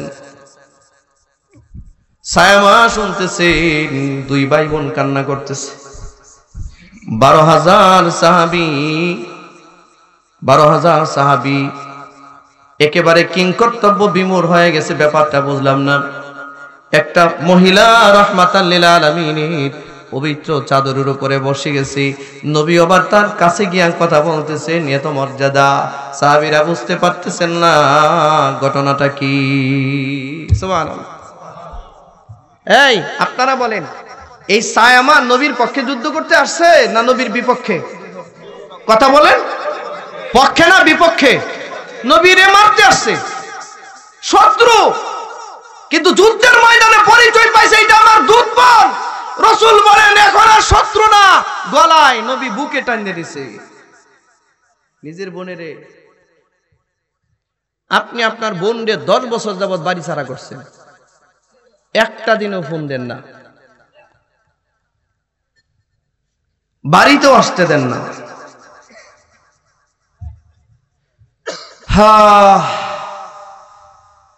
মুসলমান ভাইরা আমার, এবার আল্লাহর নবী সায়ামারে বলতেছেন, আপনি কি চান আমার কাছে বলেন। সায়ামা বলেন, ভাই আমার, একটা যুদ্ধবন্দী হিসেবে আর কি চাবো তোমার কাছে, তুমি আমারে মুক্ত করে দাও, তবে আমি বাঁচলাম। দেখেন রহমতের নবী কত বড় দয়ার আদার। সায়ামাও একবারও বলে না তুমি আমারে কালিমা পড়িয়ে দাও। রসুলও একবারও বলে না এই যে আপনি কালিমা পড়ে নেন। মনে রাখবেন, রসুল যদি একবার বলতেন ধমক দিয়া কালিমা পড়েন, সায়ামার কালিমা পড়া ছাড়া কোনো রাস্তা ছিল নাকি? কিন্তু নবীজি একবারও কালিমার দাওয়াত দিলেন না। কেন দিলেন না? হাদিসের ব্যাখ্যায় মুহাদ্দিসিন হযরতরা লেখেন, যুদ্ধের ময়দান কালিমার দাওয়াত দেওয়ার ময়দান নয়। যুদ্ধের ময়দানে তলোয়ার দ্বারা ফয়সালা হয়, কালিমার দাওয়াতের ময়দান আলাদা। যুদ্ধের ময়দানে কেউ যদি কাউরে কালিমা পড়ায়, সে ভয়ে কালিমা পড়ে, মন থেকে পড়ে। এই জন্য ইসলাম কাউরে ভয় দেখায় মুসলমান বানায় না। ইসলাম এটা সাপোর্ট করে না। ও দুনিয়ার মুসলমান, আল্লাহ রাসূল সাল্লাল্লাহু আলাইহি ওয়াসাল্লাম এবার সায়মারে বলতেছেন, ঠিক আছে আপনি মুক্তি চান, আমি আমার সাহাবীদের সাথে একটু পরামর্শ করি। সুবহানাল্লাহ। আপনাদের কি ধারণা, নবী যদি বলতেন যান আপনি মুক্ত, কোন সাহাবীর কোনো প্রশ্ন করার ক্ষমতা ছিল? কিন্তু নবী বললেন না, না বলে বললেন, আমি একা যুদ্ধ করি নাই, আমার সাথে আরো 12,000 সাহাবী আছি, আপনারে মুক্ত করতে হলে তাদেরও পারমিশন লাগবে। He was the matter. He was the leader of the all. He was the matter, not only on his part of Elijah. Muhammad sallallahu alaihi wasallam আদর্শের এক মূর্ত প্রতীক, ইনসাফের এক মূর্ত প্রতীক, কারো উপরে জুলুম করেন নাই। নবীজি ক্ষমতার মসনদে বসেও স্বেচ্ছাচারিতা করেন নাই, ক্ষমতার মসনদে বসে নিজের ক্ষমতাকে অপব্যবহার করেন নাই। আল্লাহ রাসূল ইনসাফের বিচার করেছেন। নবীজি ইচ্ছা করলে যদি বলতেন যান আপনি মুক্ত, কোন সাহাবী প্রশ্ন করতে পারতেন না। কিন্তু নবীজি বললেন না, আপনারে মুক্ত করতে হইলেও সবার পরামর্শ লাগবে। নবীজির একটা কনফিডেন্স ছিল, আমার সাহাবীরা অবশ্যই আমার মতের বাইরে মত দিবে না। সবাইরে ডাকলেন, সবাইরে দেখে আল্লাহর নবী বললেন, ও সাহাবীরা তোমরা হয়তো আশ্চর্য হচ্ছ যে এই মহিলার রূপ সামনে কেন আমি বসা, তোমরা হয়তো তার পরিচয় জানো না। এই মহিলাটা হলো আমার দুধ বোন, আমার আম্মা হালিমাতু সাদিয়ার বড় মেয়ে, নাম সায়মা, আমার বোন হয়। যে কোনো কারণে হোক শত্রুর পক্ষে চলে আসছে আমাদের বিরুদ্ধে যুদ্ধ করার জন্য, আমার বোন এখন আমার কাছে মুক্তি চায়, তোমরা কি বলো? সাহাবায়ে কেরাম বলেন, হুজুর আপনার বোন, আপনি আমাদের কাছে পরামর্শ করতেছেন, হুজুর আমাদের বলার কিছু নাই, আপনার বোনকে আপনি ক্ষমা করে দিন, আমাদের কোনো প্রশ্ন নাই। সুবহানাল্লাহ, সুবহানাল্লাহ। আল্লাহ রাসূল সাল্লাল্লাহু আলাইহি সাল্লাম বললেন, যান আপনি ক্ষমা, মাফ। যুদ্ধাপরাধী, কিন্তু যুদ্ধাপরাধী, আমরা যুদ্ধাপরাধীরে মাফ করছি। 40 বছর পরে দৈরিয়ান্না বিচার করছি, ফাঁসি দিছি, বিচার আল্লাহ যাই হোক, কথা বলেন না, ফাঁসি তো হয়ে গেছে, কথা বলেন না কেন? হ্যাঁ, আমরা আজকে যদি বলি, আমি যদি বলি যে আজকে রাত, দেশবাসী কয় রাত। শনিবারে যদি বলি মঙ্গলবার, কয় মঙ্গলবার। কিন্তু রাসূল সাল্লাল্লাহু আলাইহি সাল্লাম কখনোই স্বেচ্ছাচারিতা করেন নাই। ক্ষমতার মসনদে বসে বসে কখনোই স্বেচ্ছাচারিতা করা যায় না। নবীজি দুজন সাহাবীরে ডাক দিয়া বললেন, দুইটা উট আনো। আনা হইল। আল্লাহ নবী নিজের বোনের হাত দিয়া ধরলেন, উঠাইলেন, উঠায়া উটের হাওদার উপরে নিজে বসায়া দিলেন। সুবহানাল্লাহ। নিজে তার বোনের উটের হাওদার উপরে বসায়া দিয়া সাহাবী দুইজনরে বললেন, এই আমার বোনকে নিরাপত্তা দিয়ে একদম তার বাড়ি পর্যন্ত পৌঁছায়া দাও, কোনো কষ্ট যেন না। সুবহানাল্লাহ। দেখেন আরো আশ্চর্যের কথা সামনে রয়ে গেছে। আল্লাহ রাসূল সাল্লাল্লাহু আলাইহি সাল্লামের সাহাবীরা তার বোনকে নিয়ে যাচ্ছেন। কিছুক্ষণ যাওয়ার পর সাহাবীদেরকে বলছেন, এই তোমরা উট থামাও, উট থামায় আবারও ফেরত আসো, আমি মুহাম্মদ সাল্লাল্লাহু আলাইহি সাল্লামের সাথে আমার আরো কিছু কথা বাকি আছে। ফেরত আসলেন, এসে রাসূলরে বলছেন, ও মুহাম্মদ, আত্মীয়তার বন্ধনের কারণে তুমি আমাকে ক্ষমা করে দিয়েছো, আমি যদি একা একা তায়েফে চলে যাই, তায়েফের মানুষ আমাকে ছিছি করবে, আমাকে দুরু দুরু করবে, ঘৃণা করবে। এই কথা বলে যে মুহাম্মাদের সাথে তার আত্মীয়তার সম্পর্ক ছিল, এই জন্য মুহাম্মদ তারে মাফ করে দিয়েছে, সে একা চলে আসছে। মুহাম্মদ শোনো, ক্ষমা যদি করতে হয় আমার সাথে যত যুদ্ধবন্দী আছে সবাইরই করতে হবে, আর না হয় বাকি যুদ্ধবন্দীদের সাথে আমারও তুমি গ্রেফতার করতে হবে।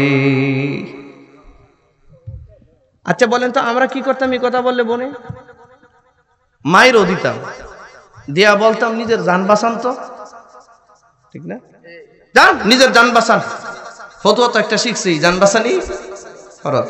কোন ফতোয়া জানো কে না জানো, এটা জানে এই দেশের মানুষ। যখন ওই নবী রাসূলের বিরুদ্ধে নাস্তিক আর মুরতাদরা কথা বলে, এই দেশে চিল্লাচিল্লি করে আলেমরা। আপনারা বলেন জান বাঁচানি ফরজ, রাজপথে আন্দোলন করে আলেমরা, গুলি খায় আলেমরা, শহীদ হয় আলেমরা। আর ঠিক কিনা জোরে বলেন। আপনারা বলেন জান বাঁচানি ফরজ। এই ঈমান নিয়া নবীর সামনে দাঁড়াইতে পারবেন না হাসরের মাঠে।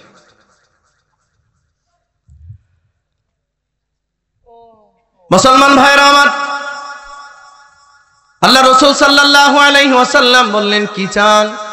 আপনার সাথে সবাইয়ের মুক্তি চান? নবীজি আবার সাহাবীদেরকে ডেকে বললেন, আমার বোন চায় যে আমার বোন নাকি তায়েফে গেলে তার ইজ্জত নষ্ট হবে। আমার বোনের সাথে আমার আত্মীয়তার সম্পর্ক ছিল, বিদায় মাফ করে দিয়েছি, বাকিদেরকে মাফ করি নাই। আমার বোনটাকে তায়েফের মানুষ সিসি করবি, দুরু দুরু করবি, ঘৃণা করবি। ও সাহাবীরা, আমার বোনটা তার ইজ্জত বাঁচানোর জন্য বাকিদের মুক্তি চাই, তোমরা কি বলো? সাহাবীরা বলেন, হুজুর শুধু মুক্তি নয়, আপনি যদি আদেশ দেন, ইসলামের ইতিহাসে মালে গনিমত হুনাইনের যুদ্ধের মতো কোন যুদ্ধে মুসলমানদের হস্তগত হয় নাই। আল্লাহ রসুল বলেন, সাহাবীরা রসুলের উত্তর দেয়া বলেন, ওগো আল্লাহর নবী, আপনি যদি বলেন আমরা গনিমতের মাল সহ তায়েফবাসীরে তায়েফে পৌঁছায়া দিব।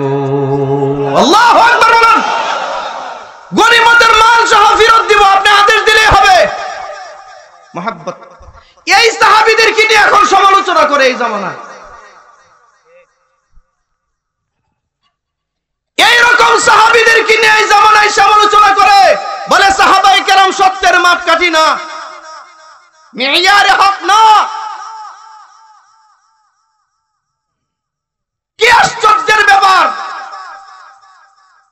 যাদেরকে আল্লাহ মাগফুর বলে ঘোষণা দিয়েছেন, যারা ক্ষমাপ্রাপ্ত, যারা মাহফুজ, যাদের উপরে সন্তুষ্ট হয়ে আল্লাহ বলেছেন রাদিয়াল্লাহু আনহুম ওয়া রাদু আন। আর এই জামানার মুসলমানরা বলতেছে না, সাহাবায়ে কেরাম সত্যের মাপকাঠি না। সাহাবায়ে কেরামদের কোনো ভুল ভ্রান্তি যদি থাকে তো আল্লাহ মাফ করে দিয়েছেন, ঠিক কি না? মাফ করে দিয়েছেন কে? এই জন্য তাদেরকে মাগফুর বলা হয়। কি বলা হয়? এই যে প্রথম যে আয়াতটা আমি পড়েছিলাম আপনাদের সামনে, এই আয়াতটা আল্লাহ রাব্বুল আলামিন বলেন, আল্লাহ তাআলা ডাক দিয়া বলেন, ইখরিজুনা রাসূলা ওয়া ইয়াকুম। এরা এই মক্কার কাফেররা রাসূলকেও বের করে দিয়েছে, তোমাদেরকেও বের করে দিয়েছে। আনতুমিনু বিল্লাহি রাব্বিকুম। অপরাধ তোমাদের একটাই ছিল, তোমরা তোমাদের রবের উপরে, রব আল্লাহর উপরে ঈমান আনছিলা। একমাত্র আল্লাহর উপরে ঈমান আনার কারণে ওরা তোমাদেরকে মক্কা থেকে বের করে দিয়েছিল। ইন কুনতুম খারাজতুম জিহাদান ফি সাবিলি। এই ইমানদাররা, ইন যদি কুনতুম তোমরা জিহাদান ফি সাবিলি, আমার রাস্তায় সত্যিকারে জিহাদে বের হয়ে থাকো, অবতিগা আমার দাতি, আর আমার সন্তুষ্টি কামনা করে থাকো, তুসিরুনা ইলাইহিম বিল মাওয়াদ্দাহ। রাসূলুল্লাহ সাল্লাল্লাহু আলাইহি ওয়াসাল্লাম বলেন, তাহলে এই সমস্ত বেঈমান কাফেরদের সাথে কেন আত্মার সম্পর্ক রাখতে চাও? কেন বন্ধুত্বের সম্পর্ক রাখতে চাও এই কাফেরদের সাথে? আল্লাহ রাব্বুল আলামিন বলেন, ওয়া আনা আ'লামু বিমা আখফাইতুম ওয়া মা আ'লানতুম। তোমাদের জেনে রাখা দরকার, আমি আল্লাহ কিন্তু সবচেয়ে বেশি জানি। সবচেয়ে বেশি জানেওয়ালা কে? তোমরা যা প্রকাশ করো, যা গোপন করো, সব জানেন কে? জোরে বলেন, সব জানেন কে? আল্লাহ। তারপর আল্লাহ বলেন, ওমাইয়া ফাআলহু মিনকুম। এরকম ভাবে তোমরা যদি কাফেরদের সাথে সম্পর্ক রাখো, আত্মার বন্ধন তৈরি করো, আল্লাহ বলেন ফাকাদ দাল্লা সাওয়াআস সাবিল। মনে রাখবা, সে কিন্তু সঠিক পথ থেকে বিপদগামী হয়ে যাবে, সে কিন্তু পথভ্রষ্ট হয়ে যাবে। এই আয়াতটা নাজিল হওয়ার পিছনে একটা মাত্র কারণ ছিল। শানির জুনটা বলে দিই পাশে, বলবো? একটা আয়াত নাজিল হওয়ার পিছনে প্রেক্ষাপট ছিল, শানে নজুল ছিল। এই আয়াতটা নাজিল হয়েছে সাহাবী, নবীর সাহাবী, গুরুত্বপূর্ণ সাহাবী, বদরিন সাহাবী হাতেব ইবনে আবি বালতা রাদিয়াল্লাহু তাআলা আনহুর শানে। আল্লাহর নবী মক্কা থেকে হিজরত করে মদিনায় চলে গেছেন সাহাবায়ে কেরামদেরকে নিয়ে। নবীজির 10টা বছর মদিনার জীবন, 13টা বছর মক্কি জীবন। নবীজি চলে গেছেন মদিনায়, বারবার আসতে চাইছিলেন, আসতে দেয় নাই। ওরা হুদাইবিয়া সন্ধি করেছে, রাসূলুল্লাহর সাথে সন্ধি করেছে। আল্লাহর নবী সন্ধির মধ্যে স্বাক্ষর করেছেন, নবীও সন্ধি মেনে নিয়েছে। মক্কার কাফেররা নিজেদের পক্ষ থেকে সন্ধির যতগুলো চুক্তি ছিল চুক্তি লঙ্ঘন করেছে। আল্লাহর নবী গোপনে গোপনে মদিনার সমস্ত সাহাবায়ে কেরামদেরকে ডাকলেন, ডেকে সিদ্ধান্ত নিলেন যে নবীজি মক্কা আক্রমণ করবেন। যেহেতু হুদাইবিয়ার সন্ধি মক্কার কাফেররা লঙ্ঘন করেছে, এই জন্য মক্কা অভিযানের একটা পরামর্শ সাহাবায়ে কেরামদের সাথে করলেন। এই সাহাবায়ে কেরামদের ভিতরে গুরুত্বপূর্ণ একজন সাহাবী হচ্ছে সাহাবী হাতিব ইবনে আবি বালতা। তিনিও ছিলেন ওই পরামর্শের ভিতরে। এই মুহূর্তে মক্কা থেকে একটা মহিলা গায়িকা, একটা মহিলা সারা নাম্বি, গালিমান তার নামটা তাফসীরের মধ্যে আসছে সারা নাম্বি, এই নামে একটা মহিলা মক্কা থেকে সে মদিনায় গেছে। এর কাজ ছিল গান গাওয়া, গায়িকা। আমাদের দেশে গায়িকা আছে না, গান গাইছে গায়িকা আছে না, গান গায়া টাকা উপার্জন করে গায়িকা আছে না। এই সারা নাম্বি নামে এক গায়িকা মক্কা থেকে মদিনায় গেছে। নবীজি সংবাদ পাইলেন, এই মেয়েটারে মহিলাটারে ডাকলেন, ডেকে বললেন, তুমি কেন আসছো? তুমি কি মুসলমান হয়ে হিজরত করছো নাকি? বলে, না আমি হিজরত করি নাই। রাসূল বলেন, তুমি কি, এই ভাই আপনাদের মনোযোগ আছে? জোরে বলেন মনোযোগ আছে? আমি লম্বা করছি না, সংক্ষেপে শেষ করে দিচ্ছি, খুব খেয়াল করেন। রাসূলুল্লাহ সাল্লাল্লাহু আলাইহি ওয়াসাল্লাম বলেন, আচ্ছা শোনো, তুমি কি এই মদিনায় আশ্রয় নিতে চাও? বলে না। বলে, তুমি কি মুসলমান হয়েছো? বলে না। কেন এসেছো? বলে, আমি আসছি আপনাদের কাছ থেকে আর্থিক কিছু সাহায্য নিতে। আমার দেশে দেখবেন যত নায়িকা গায়িকা যারা আছে, মরার আগে সরকারি তহবিল থেকে টাকা নেওয়া লাগে। কিন্তু ঠিক আসতে একজনে কইছে, এই এন্দ্র কিশোর নামে একটা শিল্পী ছিলেন আমাদের দেশে। এন্দ্র কিশোর চিকিৎসার জন্য সরকারি তহবিল থেকে, প্রধানমন্ত্রী তহবিল থেকে ত্রাণ নিছে না, টাকা নিছে না? নিছে। আচ্ছা, তারপরে আসেন কিতা জানি আর একটা গায়িকা আছে, আকবর গান গাইতো, সে সরকারি তহবিল থেকে টাকা নিছে না? নিছে। আরেকটা মহিলা ছিল না, সাবিনা ইয়াসমিন, ক্যান্সার না কি হয়েছিল, এই সাবিনা ইয়াসমিন সরকারি তহবিল থেকে টাকা নিছে না? বাংলাদেশের কোন আলেম টাকা নিছে? সরকারি তহবিল থেকে টাকা কোন আলেমে নিছে? মনে রাখবেন, হারাম পথে উপার্জিত যত সম্পদ আছে ধ্বংস করার দায়িত্ব নেন আল্লাহ। এই জন্য মরার আগে হাত পাতা।